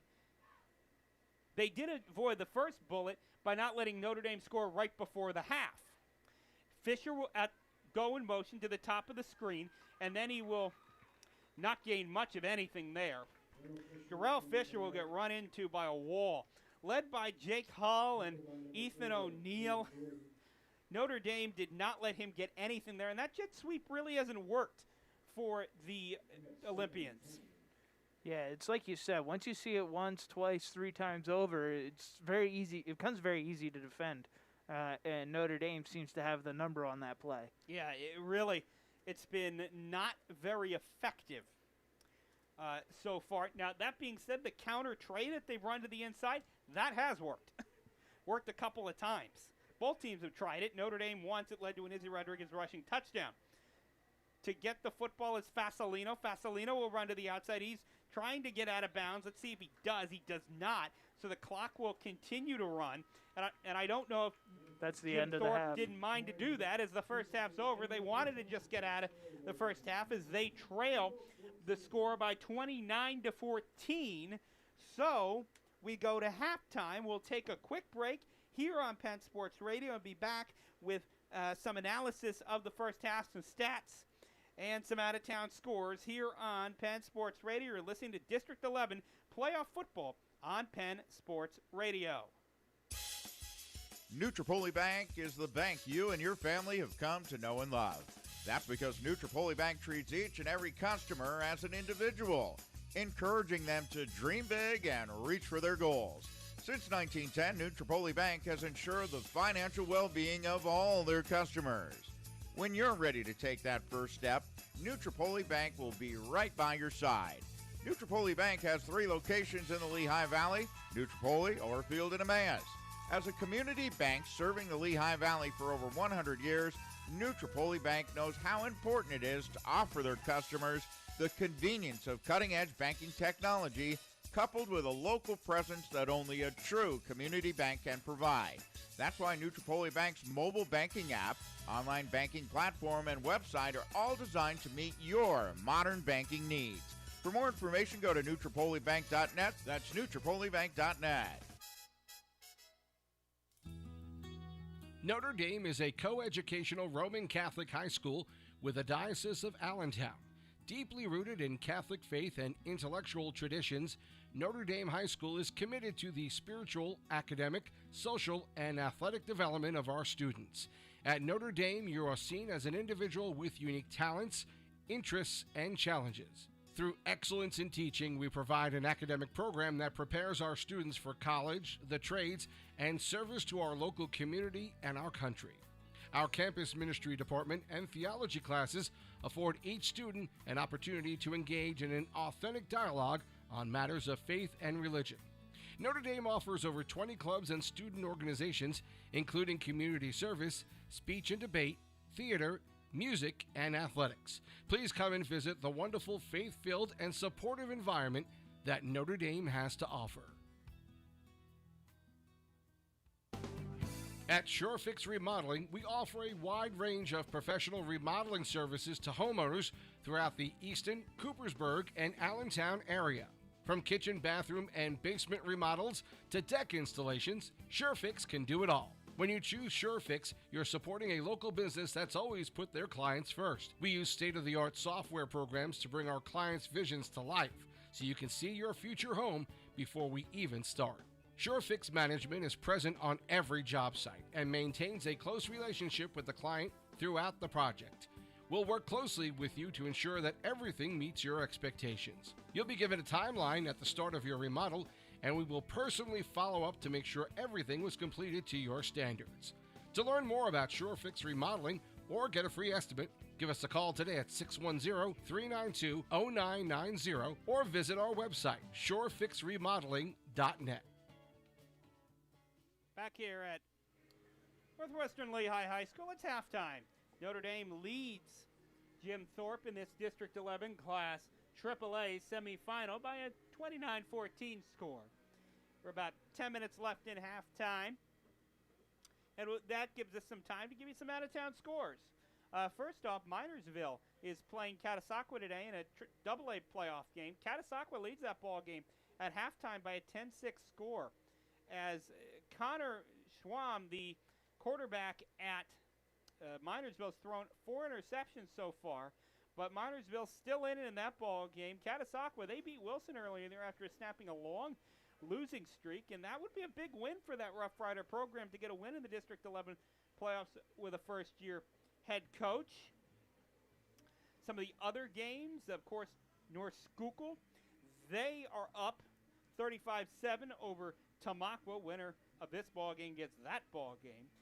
Other parts of the state, Hickory is leading Grove City 28-7 in the PIAA playoffs. Warwick over New Oxford 14-12. That ball game's at halftime. Then some other scores from around the area. Phillipsburg has won their football game against Bridgewater 49-0. Dominating win by Phillipsburg. That ball game was originally scheduled for last night. There was some miscommunications with the State Liners and Bridgewater High School. The ball game was played tonight, and Phillipsburg won going away. Allentown Central Catholic in girls soccer defeats Palisades 1-0 to clinch a PIAA district berth and a 2A championship. This is first championship in many years for Central Catholic in girls soccer. Good year for them. Also, there's a couple of other interesting scores going on in the Valley right now. We'll try to get a couple more for you. Berlin is up 14-7 against Ridge in their ball game. That's out towards the western part of the state. As North Schuylkill, they're just about to start the second half, and they're one score away from Mercy Rule against Tamaqua. And I mean, that's impressive. That's not a bad Tamaqua football team. That's a Tamaqua team that advanced all the way to the state semifinal last year, really dispatching with Notre Dame and North Schuylkill last season, and really handily both times to both teams. Now, that being said, they lost Nate Boyle. They lost a lot of really good football players from that team, but they return a lot, including Nate Wickersham. And they are really have a tough road to climb against North Schuylkill in the second half. LaSalle beats Archbishop Wood 27-0. That's a little bit of a shocker right there. As Archbishop Wood, normally one of the top teams out of the Philadelphia Catholic League in the 5A bracket, they big loss to LaSalle. And LaSalle, just so you know how good St. Joe's Prep is, LaSalle beat Wood 27-0. St. Joe's Prep beat LaSalle 38-18. So that's a big score. Now, St. Joe's Prep, number 1 team in the state of Pennsylvania. They are also the number 4 or 5 ranked team in the country from ESPN, Max Preps, all the publications, USA Today, that rank the top teams in the country. They have a couple of amazing football players, a couple of future NFL players on that team, a couple of guys going to Ohio State, Penn State, and Kyle McCord and Marvin Harrison Jr. One other score from around the extended area, Montoursville is up in their ball game right now. That's another PIAA state playoff game, as it's kind of an odd year. You have the state playoffs for some schools, and then you have the district playoffs for other schools. And Andrew, you have the first half stats. Why don't we learn a little bit about what happened in the first half? Yeah, so it was very interesting how this played out. You're talking about total offense for Notre Dame, and even 300 yards between the pass and the rush. Quintano, 11 for 19, 146 yards and a touchdown. Did have one big sack there late in the first half. But right now, his favorite targets, Galley and Spurk. Galley's got 4 catches, 27 yards. Spurk, 3 catches, 47 yards, and that touchdown from Quintano. But most of their scoring has come from the ground. Frown, 11 carries, 107 yards. So he's only about 37 yards away from getting that 1,000-yard mark which is very impressive for only being the 7th game that they've played this season. And he's got a touchdown. Izzy Rodriguez, his lone carry went into the end zone for 10 yards, and Colin Quintano adding a rushing touchdown, also getting 4 carries for 37 yards on the ground as well. On the other side, you're not talking about a lot of offense. You're talking about just around 140 yards in total for Jim Thorpe. Calcano 4 for 8, 93 yards, a touchdown and an interception. Fasolino leading the rushing game, 10 carries, 41 yards and a touchdown. Not much to say about the other 3 carriers, Tinajero, Calcano, and Fisher, all combining 6 carries for 6 yards. So not really looking good outside of Fasolino on that part. But the receiving core, you got 2 really effective receivers that Jim Thorpe has gone to, and that's Fisher and Stricka. And Stricka now leading 2 catches, 84 yards. And I believe he was the one with the touchdown for Jim Thorpe in the first quarter there after the Sanders fumble on the punt return, before Notre Dame even got a chance to touch the ball, already being down 7-0. So it's like we've seen the rest of the season with Notre Dame. They're controlling the ball on offense. They're not letting their defense be on the field that much, so it's really getting them rested, and the disparity in yards is showing through again. Here you're talking about almost double the amount of yards in that half for Notre Dame over Jim Thorpe. Yeah, and you look at what the Crusaders have done. Now, that being said, Jim Thorpe, I think, is kind of what they want to do ball game-wise against a team that doesn't do things offensively like Notre Dame does. 100, almost 200 yards of total offense in the first half, and what they did isn't necessarily that bad. But when you have a Notre Dame team that can put up 300-400 yards in the first half and total offense, you're dealing with a completely different ball game. Yeah. And it's going to be interesting to see, because they're only up 2 scores right now, is how long is Coach Stambaugh going to keep his starters in? I know we've seen him pull them pretty early, but we also haven't really had a game this close. So what is the stamina, especially not playing for 3 weeks? What's the stamina of these players going to be like after all that time? And this is probably the deepest that they're going to probably ever go in a game. Yeah, definitely. This year, it's the deepest that they've went. I mean, the winner of this game would, of course, get the winner of North Schuylkill and Tamaqua, and that would most likely be a very competitive game for whoever would get that football team next week. Probably that game would be somewhere, I would say, Saturday night, possibly here or Lehighton.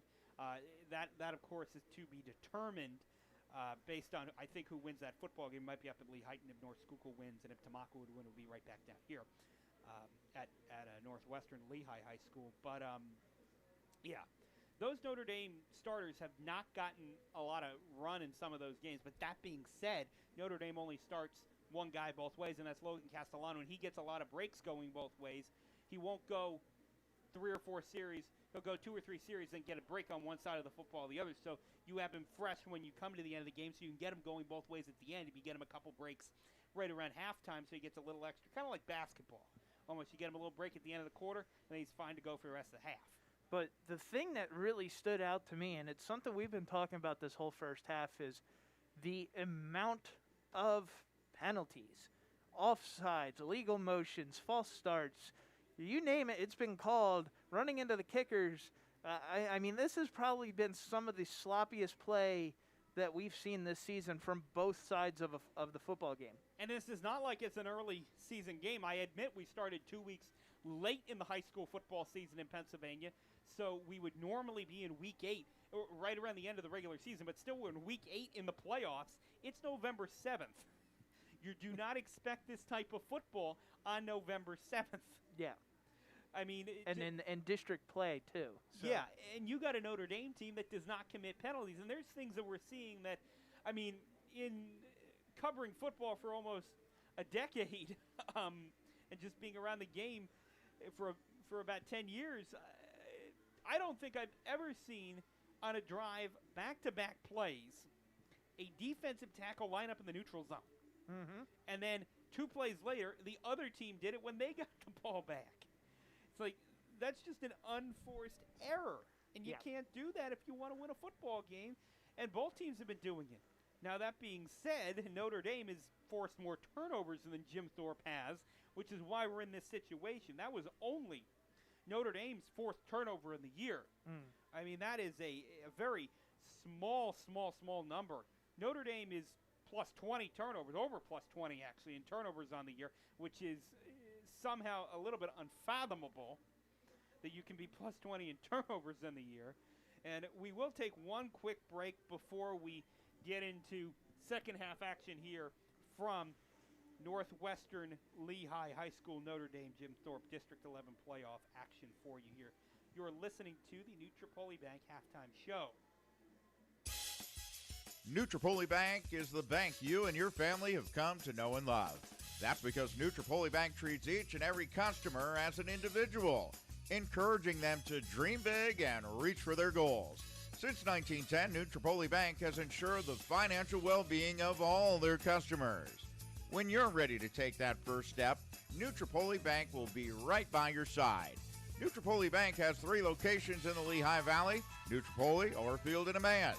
As a community bank serving the Lehigh Valley for over 100 years, Nutropoli Bank knows how important it is to offer their customers the convenience of cutting-edge banking technology, coupled with a local presence that only a true community bank can provide.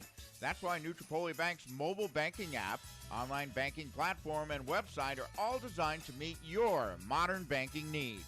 For more information, go to NutropoliBank.net. That's NutropoliBank.net. With the best materials and professional standards, Edge One Property Services of Nutropoli is your home for commercial and industrial residential services. This includes cleaning solutions, painting, pavement solutions, snow, ice management, and landscape. Edge One Services' sophisticated management team can provide maintenance services to the commercial, industrial, educational, and HOA community sectors. Give your property the Edge One effect. For more information, call 484-247-4240 or go to edgeoneservices.com. Albemarle Electric in Bethlehem is a full-service, single-source electrical contracting company. We believe in relationships first with our employees, community, and you, our valued customer. Since 1937, Albemarle Electric continues to prove itself as the leader in innovative commercial, industrial, educational, and healthcare electrical construction solutions, one satisfied customer at a time. Whether you're a small business or a large corporation, Albemarle Electric has the expertise to complete your project on time and on budget. Visit our website at albemarle.com or give us a call at 610-691-8606. Albemarle Electric is a proud sponsor of Notre Dame Green Pond Athletics. Back here at North Schuylkill High School, Notre Dame, Jim Thorpe about to start the second half of action. Notre Dame with a 29-14 lead over the Olympians. As Notre Dame is back onto the field, Jim Thorpe's back onto the field. And they're just about ready to go. I do want to just say one quick thing, that it's really interesting getting the start of district play here with so many big things going on. We'd like to thank you for tuning in to Penn Sports Radio here today. I know we had a lot going on today. The Breeders' Cup, congratulations to Authentic and Bob Baffert and John Velasquez on getting the Breeders' Cup victory there. NASCAR, the top 3 of their national series, deciding championships to this weekend. Austin Cindric taking Xfinity today, and the big one tomorrow. So, and tomorrow night, Sunday Night Football, Breeze versus Brady, now a divisional matchup. So a big weekend in sports, and we would like to thank you for tuning in here to Penn Sports Radio as we've kind of claimed our spot here as districts get underway for Pennsylvania. Frauen Rodriguez and Galley back deep to return along with Robbie Spurk. Now, this is something that is actually breaking news. Nazareth's back in the 6A playoff. They'll take on Pleasant Valley on Monday. Oh, goodness. Oh, my goodness. That throws a wrench in a lot of people's plans, I think. Strasburg was thinking, we're just going to have to beat Pleasant Valley, a team we beat the week before, to get to the district final for the first time in almost 20 years. Instead, and now you're looking at playing the number 1 Nazareth team that's been the hottest team probably in the Lehigh Valley right now. Yeah, that's a team that it's one of those teams that in a normal year when we'd have state playoffs and also you wouldn't have, let's say, a St. Joe's Prep where St. Joe's Prep was, because St. Joe's Prep might have the best team that St. Joe's has ever had, regardless. The year that they had DeAndre Swift, who's now with the Detroit Lions, they were very good. Parkland should have beaten them. There was a couple of calls that didn't go Parkland's way at the end, a false start that will still be talked about, that Parkland probably should have won that game. But I thought I recognized that name. yeah, it was an absolutely amazing tailback at St. Joe's Prep. Getting the football on the kickoff return is Robbie Spurk. Robbie Spurk will get across the 30-yard line to the 31, where he will be stopped by a host of Jim Thorpe players, led by number 19. That is Matt Stofford. Stofford's second stop on the kickoff for the freshman from Jim Thorpe. But again, you look at it. We had 4 teams bow out of the tournament yesterday for various reasons. 2 of them are back in. Strasburg's back in, and Nazareth's back in. Now only one of the 6A tournament is out. And I don't know if they will play those soccer games they were originally scheduled for today. They just put them to tomorrow. Frown on the carry to the outside. Frown's going to pick up the first down and pick up a little more than that as he gets run out of bounds by number 3, Chris Conley.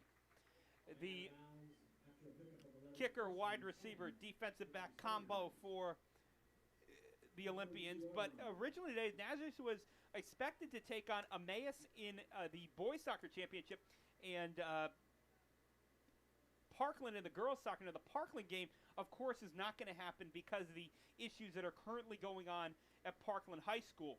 But the Emmaus game, I don't know if that will actually be going on because that might get moved to Monday or something too. Give those kids a chance to play that soccer game. Now, the pass downfield by Quintano is incomplete. The intended receiver, Robbie Spurk, he ran about 10 yards down the field, turned around, made a curl, and he couldn't catch the football. Now, here's a stat for you. Since Quintano's last completion, that is his 5th straight incompletion. Yeah, it's just he's been a little off. His last completion came to Sanders for 11 yards just before the half, but it was 4 straight incomplete passes on the subsequent set of downs. He's back to pass. He's rolling to the far side of the field. He's looking downfield for Izzy Rodriguez, and he has the senior Rodriguez, and Rodriguez will go. He will go 8 yards. 8 yards for Rodriguez. It is a touchdown for Notre Dame. Penalty flag comes out. It will probably be an unsportsmanlike conduct foul on either Rodriguez or someone from Jim Thorpe after the play. We'll see what that is.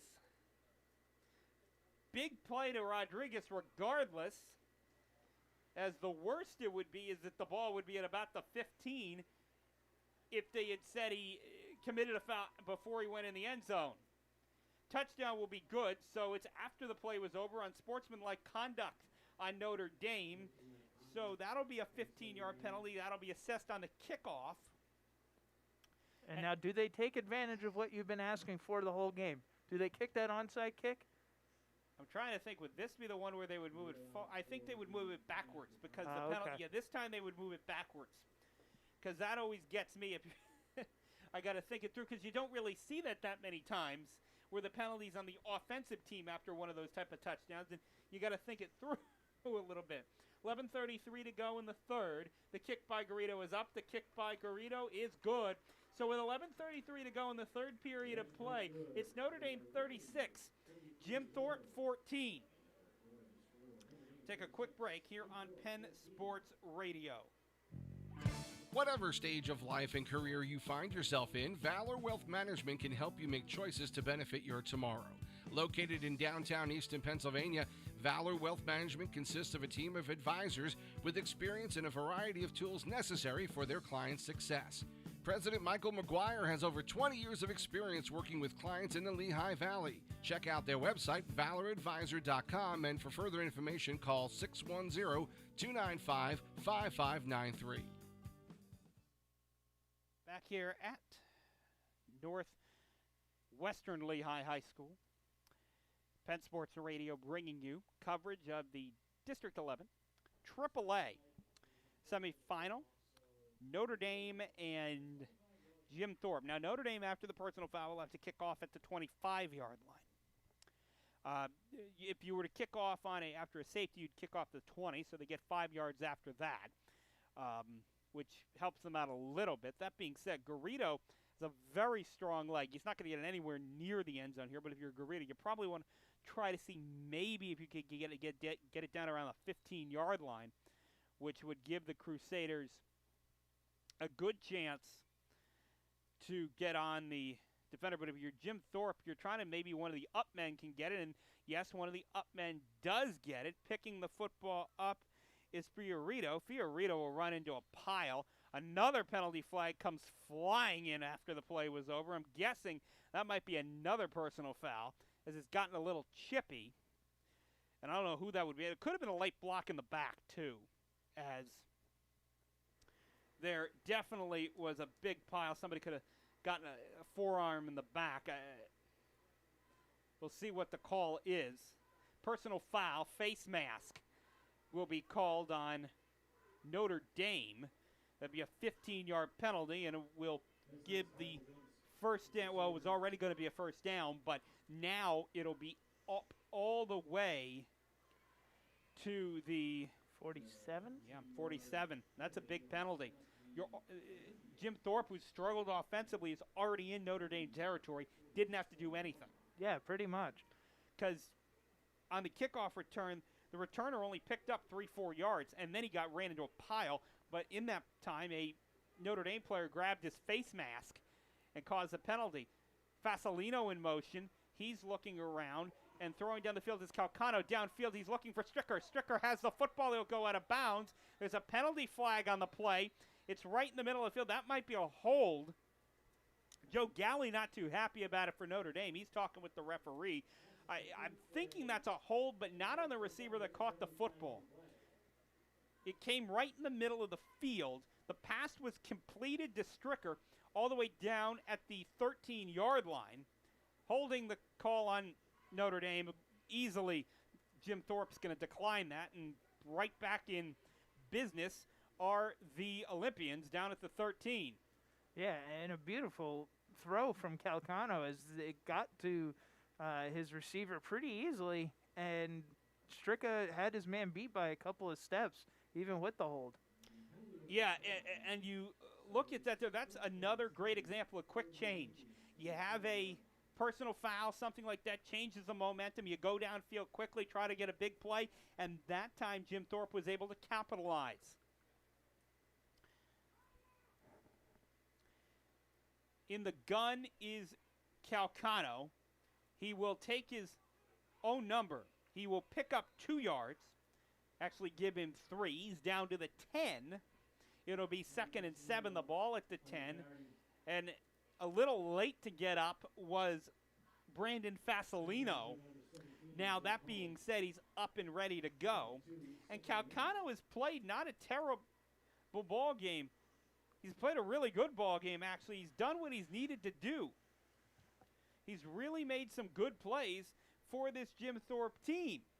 And this game originally started, of course, with Brett Ballett, who we thought was going to start the game. He played one drive, didn't complete a pass, and then Calcano comes in. Calcano was hurt last week, and now Calcano looking to complete a pass down to his big tight end, Hubbard. But Hubbard will fall down before the football gets to him. Actually, check it. That was in there at tight end number 33, the tailback, Cameron Tinagero. Tinagero can't catch the football. It's 3rd and 7.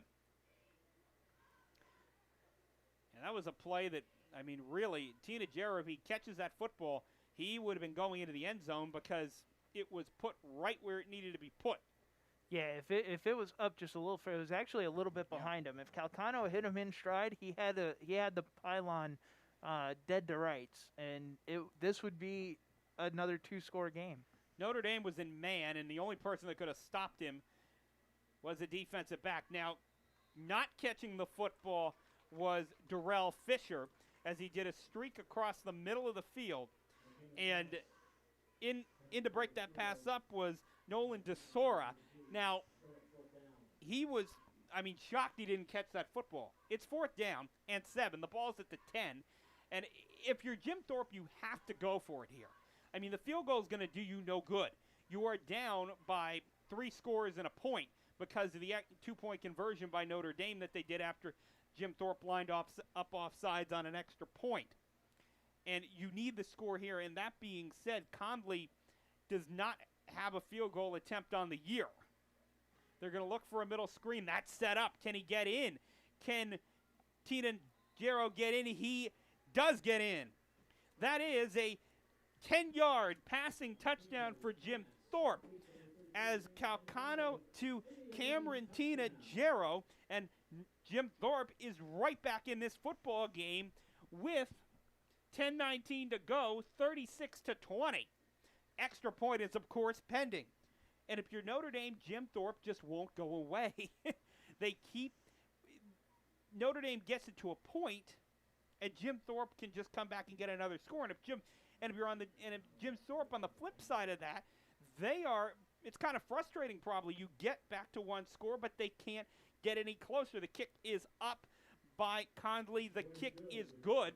So the score is now Notre Dame 36 and Jim Thorpe 21 with 10:19 to go in the 3rd quarter. Yeah, that was another quick touchdown, too. 2 touchdowns already in this quarter. As we'll keep it right here. And really, it's been an offensive showdown and not what we were expecting today. Yeah, and when you come in expecting one quarterback to start, and he does start the game, comes in for 4 plays, and then gets replaced by the original quarterback from the season, I'm sure that's something that Coach Stambaugh really was scratching his head on. Real quick update on the Frowen front. The 1,000-yard season only needs 25 more yards to achieve that. Yeah, and he's had a terrific season. He was on pace to set numerous Notre Dame records before this season, before the 2-week shutdown that the Crusaders did the past 2 weeks. If they had played those football games, Frowen could have had 1,500 yards, which would have put him over Dan Tavani for a single season. Now, that being said, Notre Dame can still schedule up to 3 more games the rest of the year.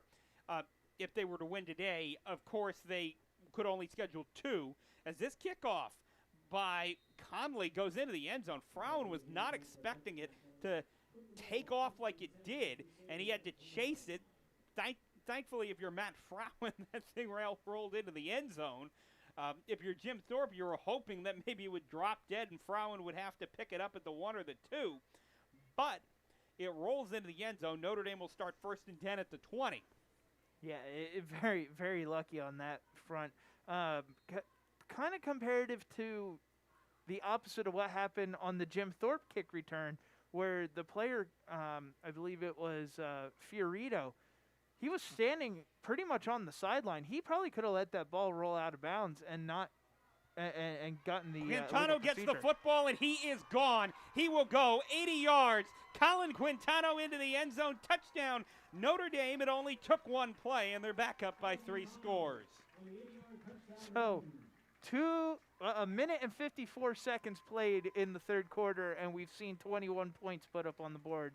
Well, 20 with 21 possibly to come here. Quintano ran the read option with Frowen. He decided to keep the football because the defensive end crashed in, and he was gone, ran by everybody. And when you say ran by everybody, the officials, the coaches, everybody on the sideline, I don't even think they knew what was happening at first, and it was everybody chasing Quintano down the field there. For Quintano, that is his 2nd rushing touchdown of the year. He's had them both tonight. The Garrido extra point is up and good.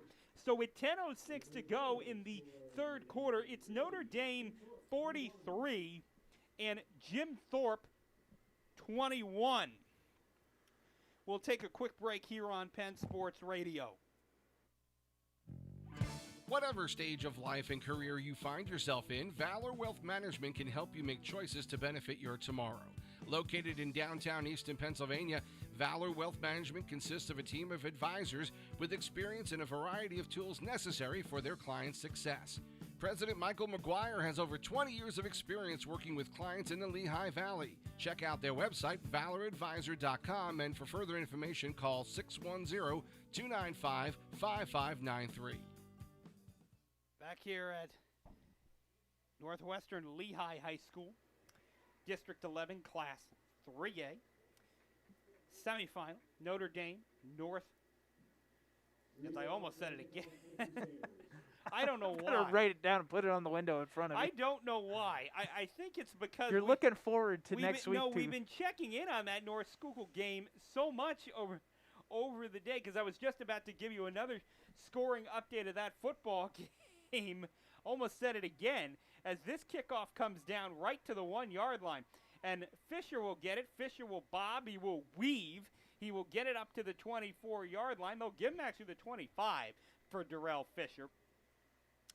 And if you were wondering, as Notre Dame already has 43 points, as now we can give you an update on that North Schuylkill game that I was so eager to give to you. North Schuylkill's going to win their football game. They're up 49-0. It's a mercy, not 49-0, 49-14 against Tamaqua. That's a mercy rule game. So the winner of this ball game will get North Schuylkill next week. Time and site to be determined.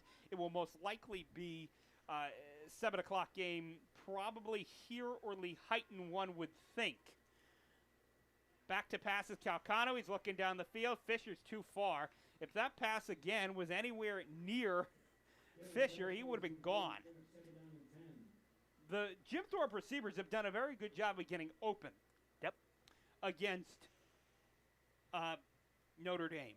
And if, let's say, Jim Thorpe had a quarterback who was throwing the ball tonight like a Quintano is with the accuracy that he had, this would be a completely different ball game because that would have been another touchdown. It would have been the 4th or the 5th time a Jim Thorpe offensive player has absolutely gotten behind the Notre Dame secondary. Yeah, Notre Dame's been very lucky that this is a three-score game right now because they could have easily been burned, and this could be a tight ball game for all we know. Fasolino will get the football. He won't get much. I mean, he might get a yard, and that would be generous up to the 26. Looks like players were reacting like there was a fumble on the play, and whistles were being blown and hands being thrown in the air. So the football never left Fasolino's arm. So I think what happened there was number 76, or well, actually out there at guard is 74 for the Olympians, and that is Gabe Hirschman. Mm-hmm. And he got pancake blocked his defender. It's going downfield again. This one underthrown. No penalty flag on the play. Or maybe there is. There was a lot of whistles, but the ball well underthrown. Getting tackled before the ball got there was Fisher. I don't quite know how Notre Dame got away with that one because it looked like it was Alex Cruz that essentially tackled Fisher as the ball was coming down to them. Deem it uncatchable, but I don't know if that's even still a rule anymore. In the high school game, it is not. So I don't know. It has never been a rule in the high school game. Nothing is an uncatchable ball, and that was a perfect double-leg takedown. The punt is blocked, almost. William Jordan got a fingertip on it. Notre Dame almost touched it again as Jake Hall had to dive out of the way. He didn't dive. Gavin Gibbs shoved him out of the way. A little bit of help there on the dive because Hull had no idea where that football was. Yeah, Gavin Gibbs saw it. He goes, get out of the way of the ball, and just kind of pushes him down to the ground out of the way. And because that was... You want to talk about some of the interesting moments of this game.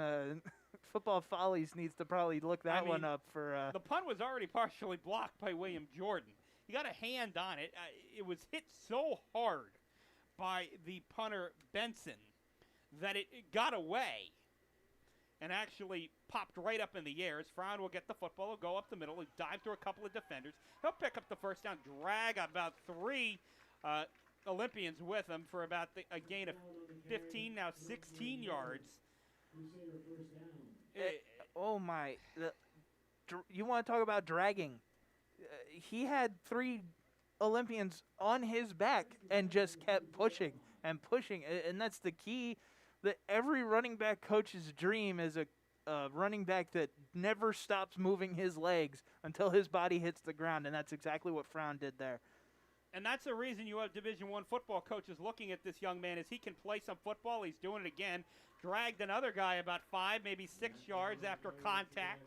And he'll pick up 8 on the rush. And with him, it's all about the yaks, yards after first contact. That is what Matt Frowen's game is. He does not go down. He's put up at least 15 pounds of muscle in the offseason. This was not the game that Matt Frowen had last year. If you were the Crusaders, he was a speed back. Now he's a power speed back, which is almost unstoppable. Here they actually stop him. He's not going to gain much. He might gain a half a yard. Is coming in there to make the play was number 89. That's Brian Bowen, along with number 88, Bryson Haight. And he lost maybe, I don't think he picked up any yardage. He definitely didn't lose any. So no gain. It's still 2nd and 2. And those 2 yards are the biggest yards he needs right now because that'll put him at 1,000 yards on the season. It's also big because it's 3rd and 2, and Notre Dame's looking to convert. He's not going to get it this time. It's Quintano rolling around, and Quintano will get dropped well in the backfield. Making the play was number 89, Brian Bowen, on the sack, as it was a loss of over 10 yards, as the loss will be all the way back to the 41, a loss of 12. And that was not what you wanted if you're Notre Dame, and exactly what you wanted if you're Jim Thorpe. Yeah, and that's the second big sack that Quintano has taken tonight that didn't really need to happen. And that's 25 yards now he's lost in sacks for this team. Pressure came right up the A-gap, and then backside pressure came in to help out. And that's actually a good pump by Garrido. It'll roll out of bounds inside the 10-yard line. They'll touch it down at the 9. And a good pump by Nick Garrido will pin back the Olympians a little deep in their own territory, not too far. But they're at the 9 is where they'll start. It really, you look at it, Quintano didn't have anywhere to go there. No. You had a guy coming right through the A-gap and a guy coming off the backside, which is when he tried to roll back around. That is when the defensive end, Brian Bowen, said hello and ended that play right there.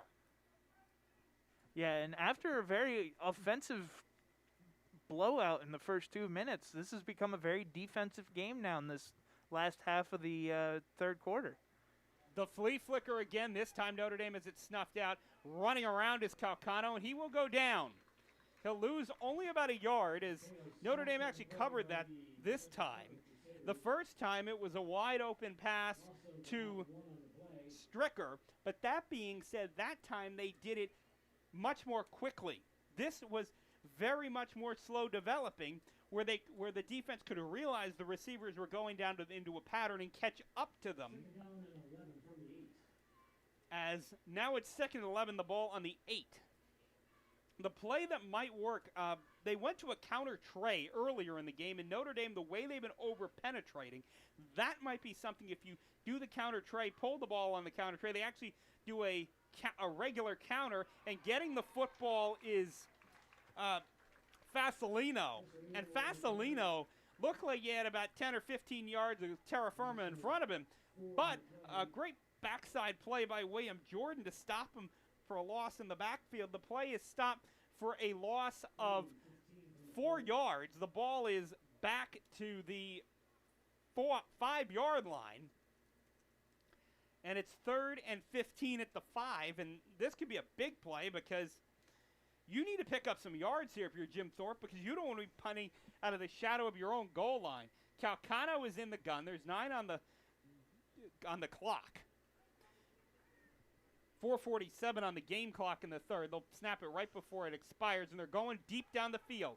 It was intended for number 4, Darrell Fisher, but it was well too far in front of him. This time he was locked down by John Febo. The punting unit will come on for the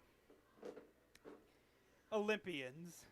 And this will be interesting. They got to him the last time, and now with a shorter field, let's see if they could get to him again and maybe get some quick 7 points here. And where that football is, you normally want to be about 15 yards, 12 to 15 yards back. You got to be a little farther in, so there's less time to get that punt off. And this time they will get it off. It's not a great punt, but it will come down and take a little bit of a Notre Dame roll, then roll back to the 30, where it will be down by the Olympians right at the 30-yard line. Notre Dame will start off 1st and 10. And now you have to really, this is where you're going to put this game away. You have short field. You have all the momentum on your side. Now you need to finish this game off and put this up 4 scores and almost make it insurmountable for Jim Thorpe. Yeah, if you're Notre Dame, this is the point that if you're going to go away and win this ball game and not let Jim Thorpe come back, this is where you need to do it. Because otherwise, you've let a very good opportunity go. You only have 30 yards to go to the end zone. And they will hand to Frowen, and Frowen will pick up the 2 yards he needs for 1,000. He will actually pick up 3, and he will get it a 2nd and 7. The ball's at the 27. So a 3-yard gain for Matt Frowen. And we'll see what Notre Dame elects to do on 2nd and 7. Possibly you could just give it right back to Frowen again. No, this time they'll pass the ball down the field. They're looking across the middle for what looks to be number 6, Alex Cruz. It is Cruz, and he caught the football. That is a 27-yard touchdown pass. Quintano to Cruz.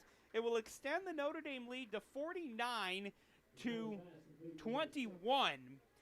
Of course, the extra point is pending by Nick Garrido. That for Cruz is his first touchdown of the year, his 9th reception of the year.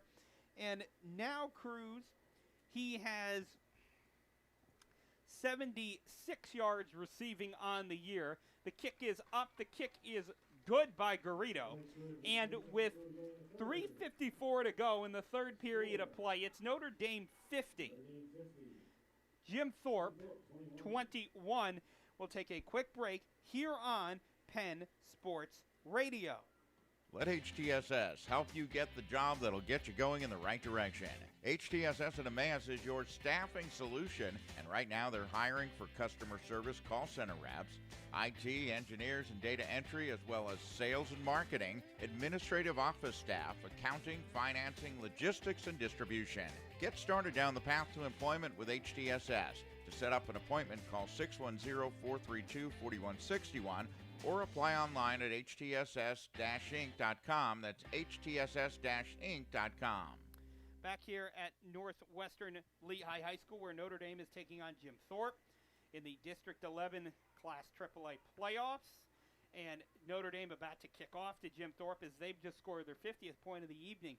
If the Crusaders would score 2 more touchdowns and make both those extra points, they would actually set a record for the most points scored in a game. The record for the most points scored in a game for Notre Dame was set in the District 11 playoffs in the AAA playoffs in 2016 against Lehighton High School when they scored 63 points as this Garrido kick will go into the end zone. That ball game, ironically, was tied at 13 at the half.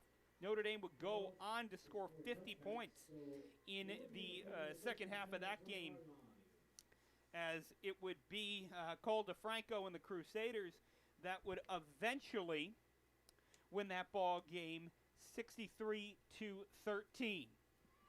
So let me ask you this. You're up 29 right now. Yes. Frowen has his 1,000-yard season. Do you sit your starters now? Or do you play them for another series or 2 and see if you can get the points up more? Well, now if you're looking at that, you're also looking to what happens next week.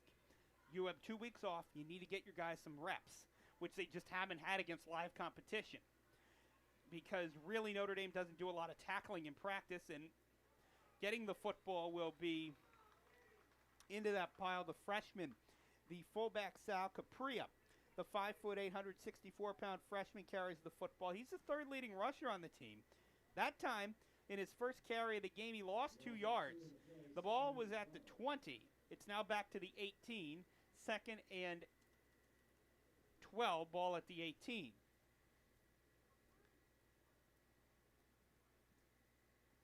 And really, this is the time, if you're Jim Thorpe, you need a score here. Because Notre Dame is about to put this one away, and he will get nothing there as Calcano rolled to the near side. He threw the football. He was looking for Stricka. Instead, he found a lot of terra firma as it fell down between about 4 Crusaders and the intended receiver Stricka, about 10 feet in front of him, though, as he was getting chased down by Jake Hull. So he really didn't have any time to get that football off, though. And since Calcano's last completion, which was the touchdown to Tina Gero, it's been 4 straight incompletions. So he's 6 for 16 now on the night. He does have 2 touchdowns, but his consistency, his completion percentage is now taking a nosedive. He's back to pass, and he is going down. The football was gotten away, though. Jake Hull stopped him in the backfield, but he was just able to get the football away while Hull was making the hit. So saving the day for the moment was Calcano for the Olympians, as it'll be 4th down, they'll be forced to punt. But that could have been absolute disaster if that was ruled a fumble, because there was a Notre Dame defender in William Jordan just about able to walk it into the end zone. It was very close. I mean, it wasn't going to be a fumble. It was either going to be a forward pass or a sack, because Calcano's knees were pretty much almost on the ground when he got that ball out. And fancy little footwork there, probably almost unnecessary by Nadir Sanders is back in to return punts, as he let the ball kind of roll through his legs when it got to him. So, when Sanders gets the football, he can be electric. But there are some interesting things that he can do back there in getting the football. He reminds me a lot of Easton's Marcus Williams, that if you listened to our ball game last night, you heard a lot about him. He had 4 touchdowns, 2 of those being kickoff returns and an interception that ended that football game. Gave Easton a 28-23 win. But with Williams, he has 3 or 4 fumbles on kickoff returns this year. He also has 3 or 4 touchdowns. So it's all or nothing. And this time, Sanders will get the football on a curl route. He did a curl and then did an up, and will catch the football. They'll pick up the first down. They'll get it down to the 41-yard line in Jim Thorpe territory. And Notre Dame with a good head of steam here on this drive, as there's 2:37 to go in the third quarter. Quintano in the gun. Let's see if they send someone in motion. They don't. Quintano rolls to the far side of the field. He'll throw it downfield to Sanders, and guess what? Sanders will get it all the way down. Let's see, did he go into the end zone? Yes, he did. Touchdown to Nadir Sanders. That will be a 41-yard completion, Quintano to Sanders for the touchdown. It will extend the Notre Dame lead to 56-21, which puts this ball game into mercy rule. And when you look at it, it's been a dominating performance from Notre Dame today. They had some hiccups through the game, but really they have come to play, and they've scored a lot of points in doing it. Yeah, after trailing early after the Sanders fumble on the punt return, they were down 7-0 before they even got the ball the first time. They really collected themselves, kind of didn't let the game get too far away from them. They were making mistakes that kind of kept Jim Thorpe in it, but now it's just all Notre Dame, and I'm sure whatever Coach Stanbaugh said at halftime, it's really resonating with these players, and they're wanting to play for this coach and make sure that they get his absolute approval. Yeah, and the kick by Garrido was up. The kick by Garrido was good. So that extends the lead to 57-21. We'll keep it right here on Penn Sports Radio. You look at this game, Jim Thorpe, they made some noise early on, but Notre Dame just didn't give up. They kept going, and they kept going. Quintano with one of his best career nights passing, frowning over 100 again on the ground, and that's not unsurprising. The senior tailback for the Crusaders is just absolutely phenomenal. One of the best tailbacks in the league. Him, Mason Smealin, Palisades, another terrific tailback. They scored over 70 points against Panther Valley today in their ball game. That Palisades team, they are for real. That being said, Notre Dame had a great performance 2 weeks ago against the Pirates. Now, I was at Palisades on Tuesday for the Northwestern and Northern Lehigh or Southern Lehigh soccer game. And just before that, Palisades was having their football practice. And I know those coaches, they were really harping on tackling and making sure that those Pirates were ready to go when they played their game this week. Yeah, that being said, the opponent that they were taking on, Panther Valley, that being said, Panther Valley, who is used to be one of the premier programs up in the Schuylkill League, they've struggled over the past couple of years, but they have some good players in that program, and they're trying to do some things and build that program back. In the early 90s, them and Marion Catholic, who just would go at it every year. One year they had an Easter Conference final against those two teams in 92. 10 players in that ball game ended up playing Division I football. I mean, talent that is in that district is still there. They're just trying to get back. As getting the football now is what looks to be, I think that was, yes, it was number 26. That is David Fiorito. And he'll pick up 3 yards on the carry. That'll make it 2nd and 7. The ball is at the 23. And let's see what Jim Thorpe wants to do on 2nd down. Of course, the clock will run. It is a mercy rule game. Jake Hall almost jumped off sides for Notre Dame. It was a hard count for the Olympians. Formation, 2 to the bottom, 1 to the top, and a running back to the left of Calcano. We'll have a timeout called, though. Delay a game. They didn't get timeout called in time, though.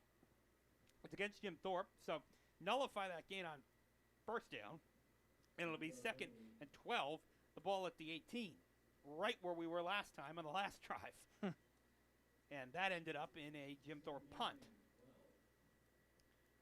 It looks very likely now that the Olympians will still be looking for their first playoff win since 2008 again, as that pass is incomplete.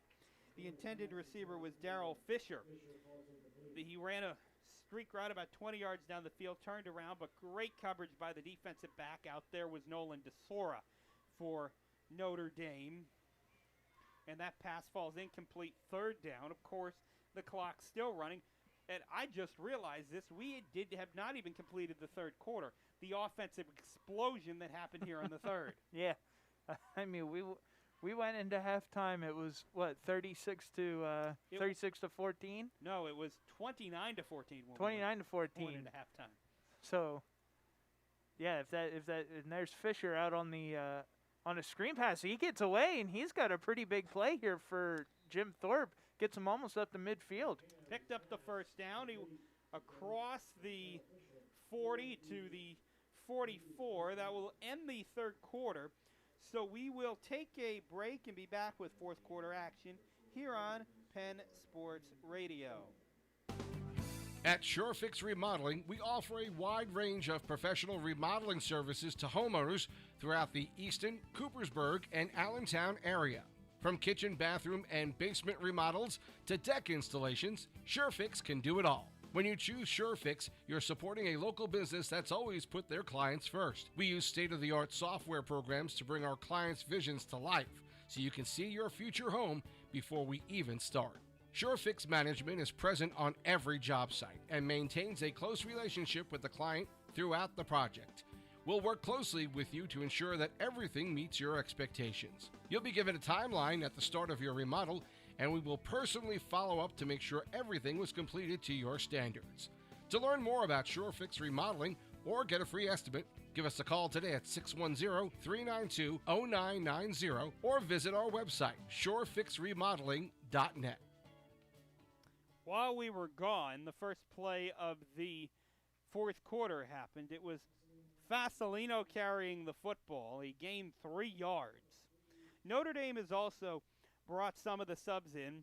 In there is Anthony Caiazzo at linebacker, along with number 30, Dane Vasallo. He's in there at defensive end. Just trying to get a couple of different faces in there are the Crusaders. As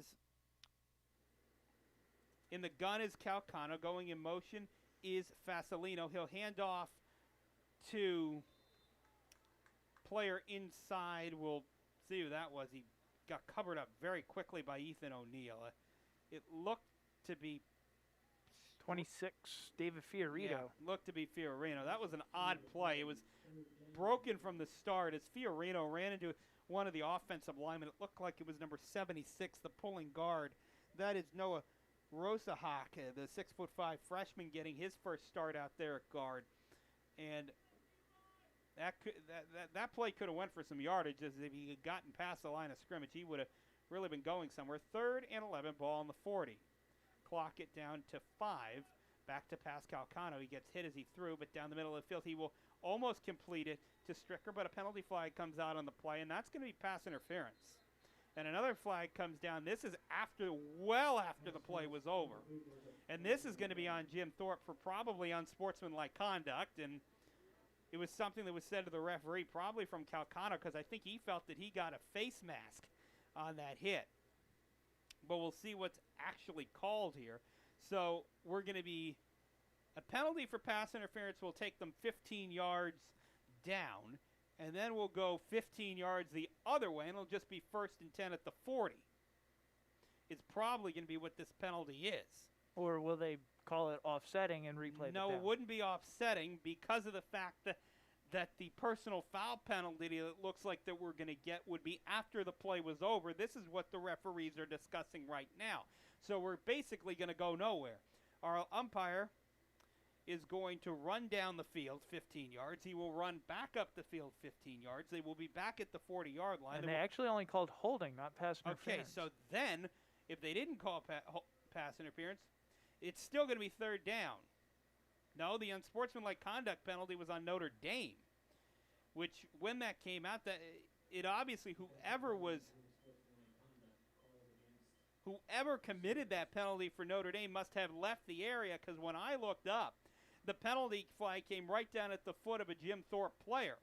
So that actually will turn out to be a rather large gain for Jim Thorpe, a gain of 25 yards. And my head's still spinning, so we're gonna move on. That now. was interesting.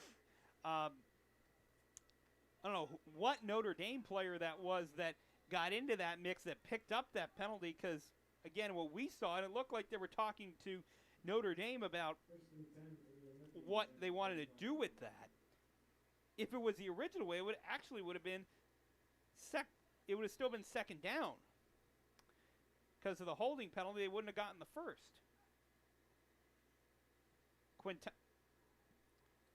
Calcano in the gun. 2 receivers at the top, 1 to the bottom. Running back to his right is Tina Gira. Back to pass.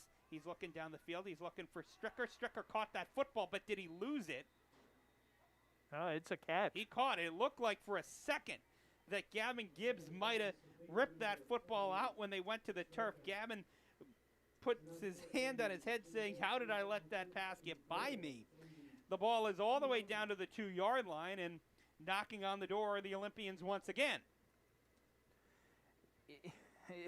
Here we go. Another big penalty from Notre Dame gives Jim Thorpe the opportunity to put points on the board again. Yeah, big play there. And getting the football is Tina Gira. Tina Gira will sidestep a defender and walk into the end zone. A 2-yard touchdown run for Cameron Tina Gira on the year. That is Tina Giro's 6th rushing touchdown on the year. He has 2 receiving touchdowns for a total of 8. And that makes the ball game 57-27 in favor of Notre Dame. Of course, the extra point pending. If you like points, we got them. Yeah, right now, collectively, 84 points. So if you had the over on 66.5, congratulations. You've won your you've won your bet by a landslide. ding, ding, ding, we have a winner. Because I don't think anybody would expect that this many points would be scored in this game. Kick is up. The kick is good by Conley. And it is now 57-28 with 9:34 to go in the fourth. And that's a lot of points whichever way you slice it. And I have a feeling that we're not done yet. We still have 9.5 minutes left in this game. And I'm sure Coach Stambaugh is going to want to make a statement here now that they've given up this many points basically off of turnovers.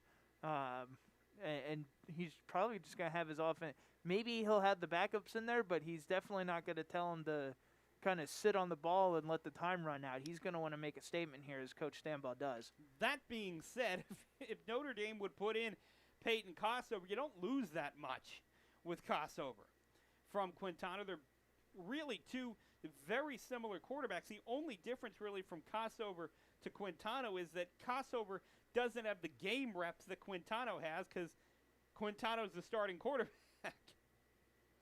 They're two very talented quarterbacks, really a 1 and a 1A. I mean, if you're Phil Stambaugh, you got to feel really good about that, especially after what happened last year where they used 4 different quarterbacks because of injuries to Quintana, and then all different things happened. It was a year that Phil Stambaugh said to us much earlier in the year, it's a year that he never wants to repeat again because you didn't know it was going to be starting each week. Back deep to receive the kickoff is Trevor Shea. He'll let it roll. It drops dead at the 1. He'll have to pick it up. He runs into the end zone. This will be at the 1-yard line. That was not a good play.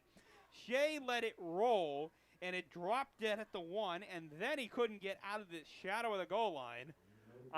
I did 5 games in this booth last season for Northwestern with Tony Sabella and Sam Fritz.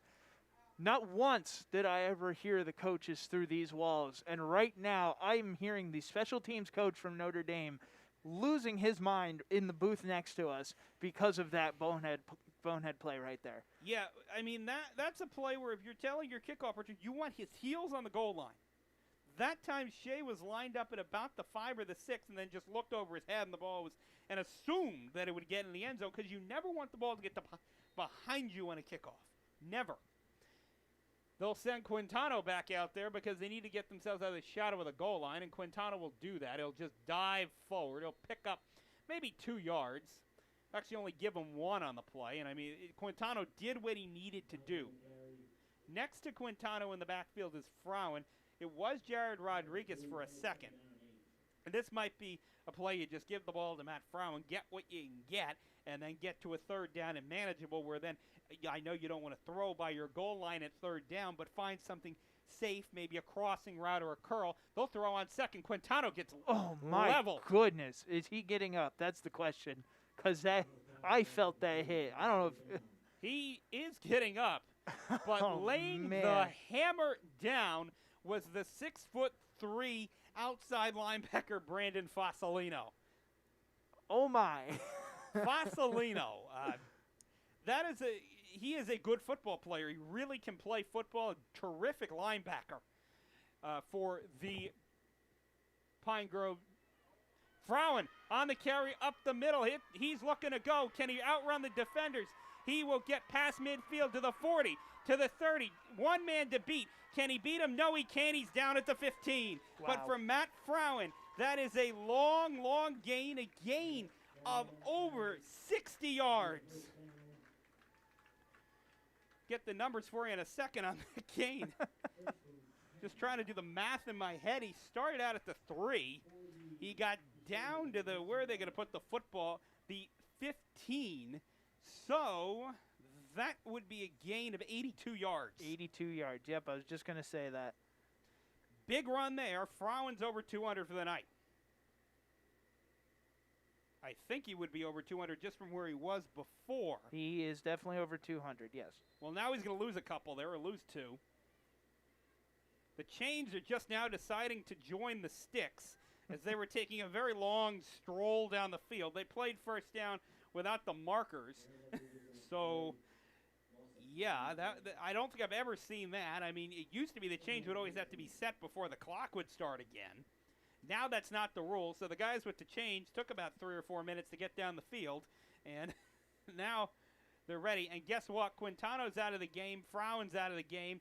Pass completed by Kossover to Joe Galley. Galley will pick up about 10 yards, the penalty, not the penalty yardage, but the loss on the first play, and they'll get it down to about the 12, 13-yard line there as the completion by Kossover. Let's get you the numbers on Peyton Kossover. Kossover on the year, he is completing 30% of his passes. Kossover, 7 for 23, and he'll throw it in the end zone. He gets his first career Notre Dame passing touchdown as he finds Joe Galley in the back of the end zone, and Notre Dame now up 63-28. With 6:28 to go, the extra point is pending by Nick Garrido. And this is a big extra point, and one might not think that an extra point in a ball game that the score is 63-28 would mean anything, but we'll explain it just a little bit. The snap is down, the kick is up, the kick is good. So with 6:28 to go in the fourth period of play, it's Notre Dame 64 and Jim Thorpe 28. But back to what I was just saying, we touched on a little bit earlier in the ball game. Notre Dame has just set a program record for points in a game. The previous record was 63 against Lehighton back in 2016. And that it's just that's a big number. That is a huge number. And we're not done yet because Jim Thorpe could, yes, it is a running clock, have a quick possession, and Notre Dame would get the ball back again. And the way they've been going tonight, they could easily score again.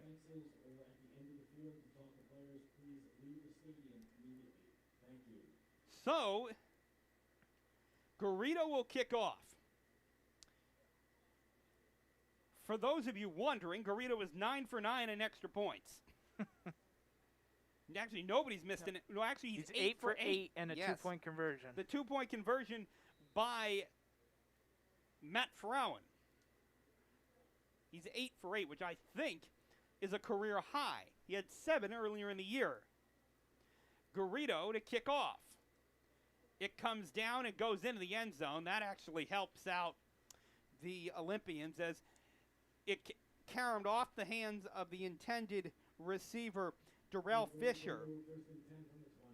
And if this was the college rule, he would have probably been stopped at around the 1 because he caught the ball in the field to play. Timeout will be called by Notre Dame. We'll take a quick break here on Penn Sports Radio.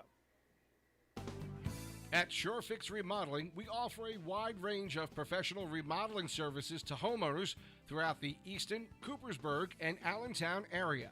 From kitchen, bathroom, and basement remodels to deck installations, SureFix can do it all. When you choose SureFix, you're supporting a local business that's always put their clients first. We use state-of-the-art software programs to bring our clients' visions to life, so you can see your future home before we even start. SureFix Management is present on every job site and maintains a close relationship with the client throughout the project.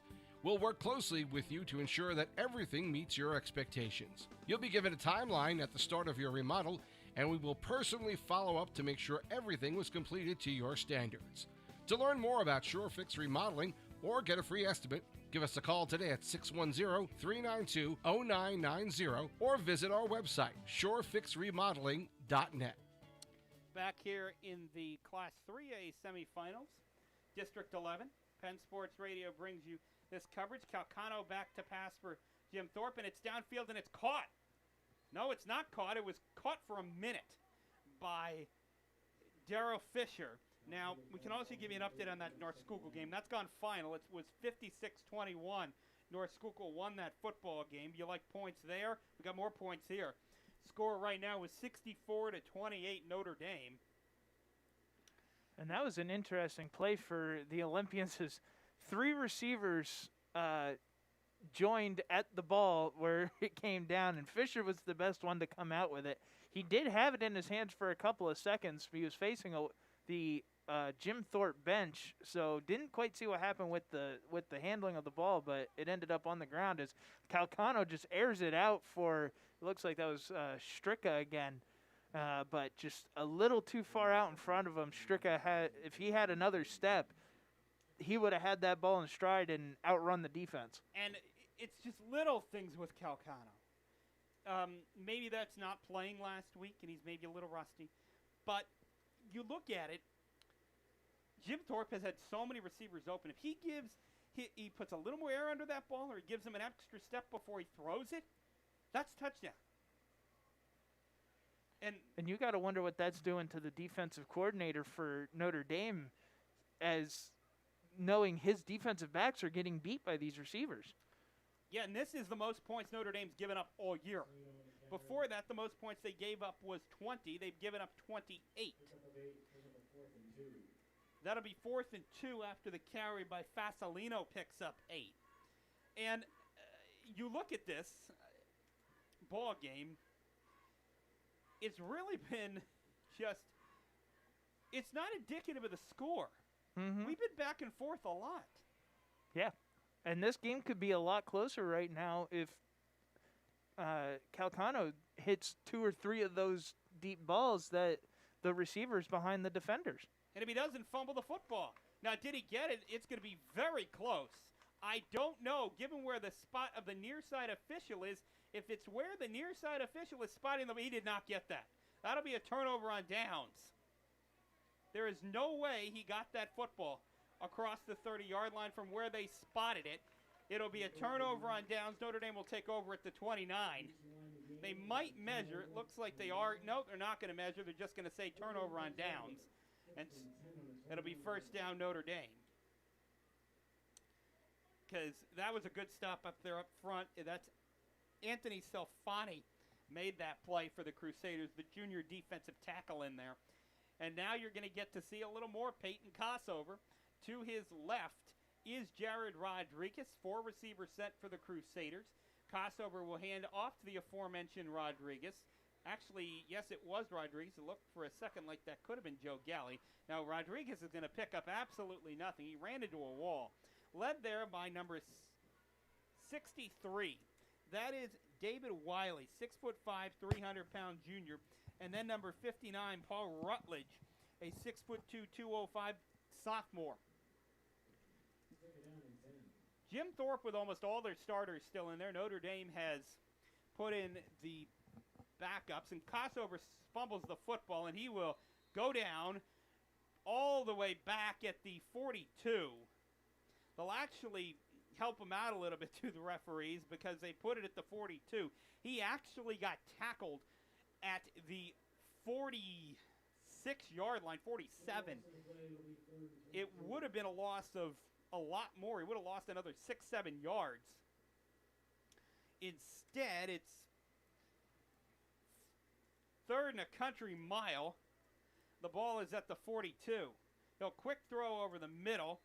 Good play there defensively by Jim Thorpe's Brandon Fasolino to knock that away from Jared Rodriguez. It's 4th down. I wouldn't be surprised if Notre Dame just goes for it here because there's no real reason not to. And when have we ever seen Coach Stambaugh not take opportunity to take a 4th down play? And you're getting your some of your subs another rep. And it's really kind of in no man's land right now. It's 4th and a mile. He'll go down right at midfield. Will Kossover. He's dropped at midfield by Jason Bowen. Bowen on the year. That's his 4th sack. 2nd on the team for sack. The 6'2" junior probably ends Notre Dame's offensive threat for the night, as there's only 1 minute and 36 seconds to go. And Jim Thorpe has the ball and presumptively will just try to run out the clock.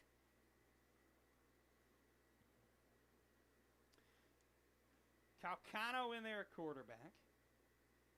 So really the same group for these Olympians. As going in motion and getting the football is Stricka on the jet sweep. He'll pick up a yard. And he actually picks up more than a yard. He's able to fight his way all the way down to the 45-yard line. So pick up 5 yards. They actually might give him 6.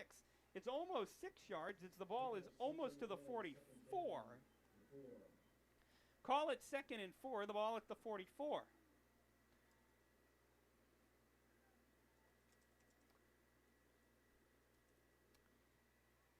Ball at the 44-yard line. Making a couple of substitutions are the Olympians. 30 seconds left on the clock here as the clock continues to run. Probably got the last play right here, I would think.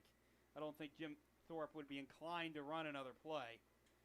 And getting the football on the reverse is Fasolino. He will pick up about a half a yard, so no gain there.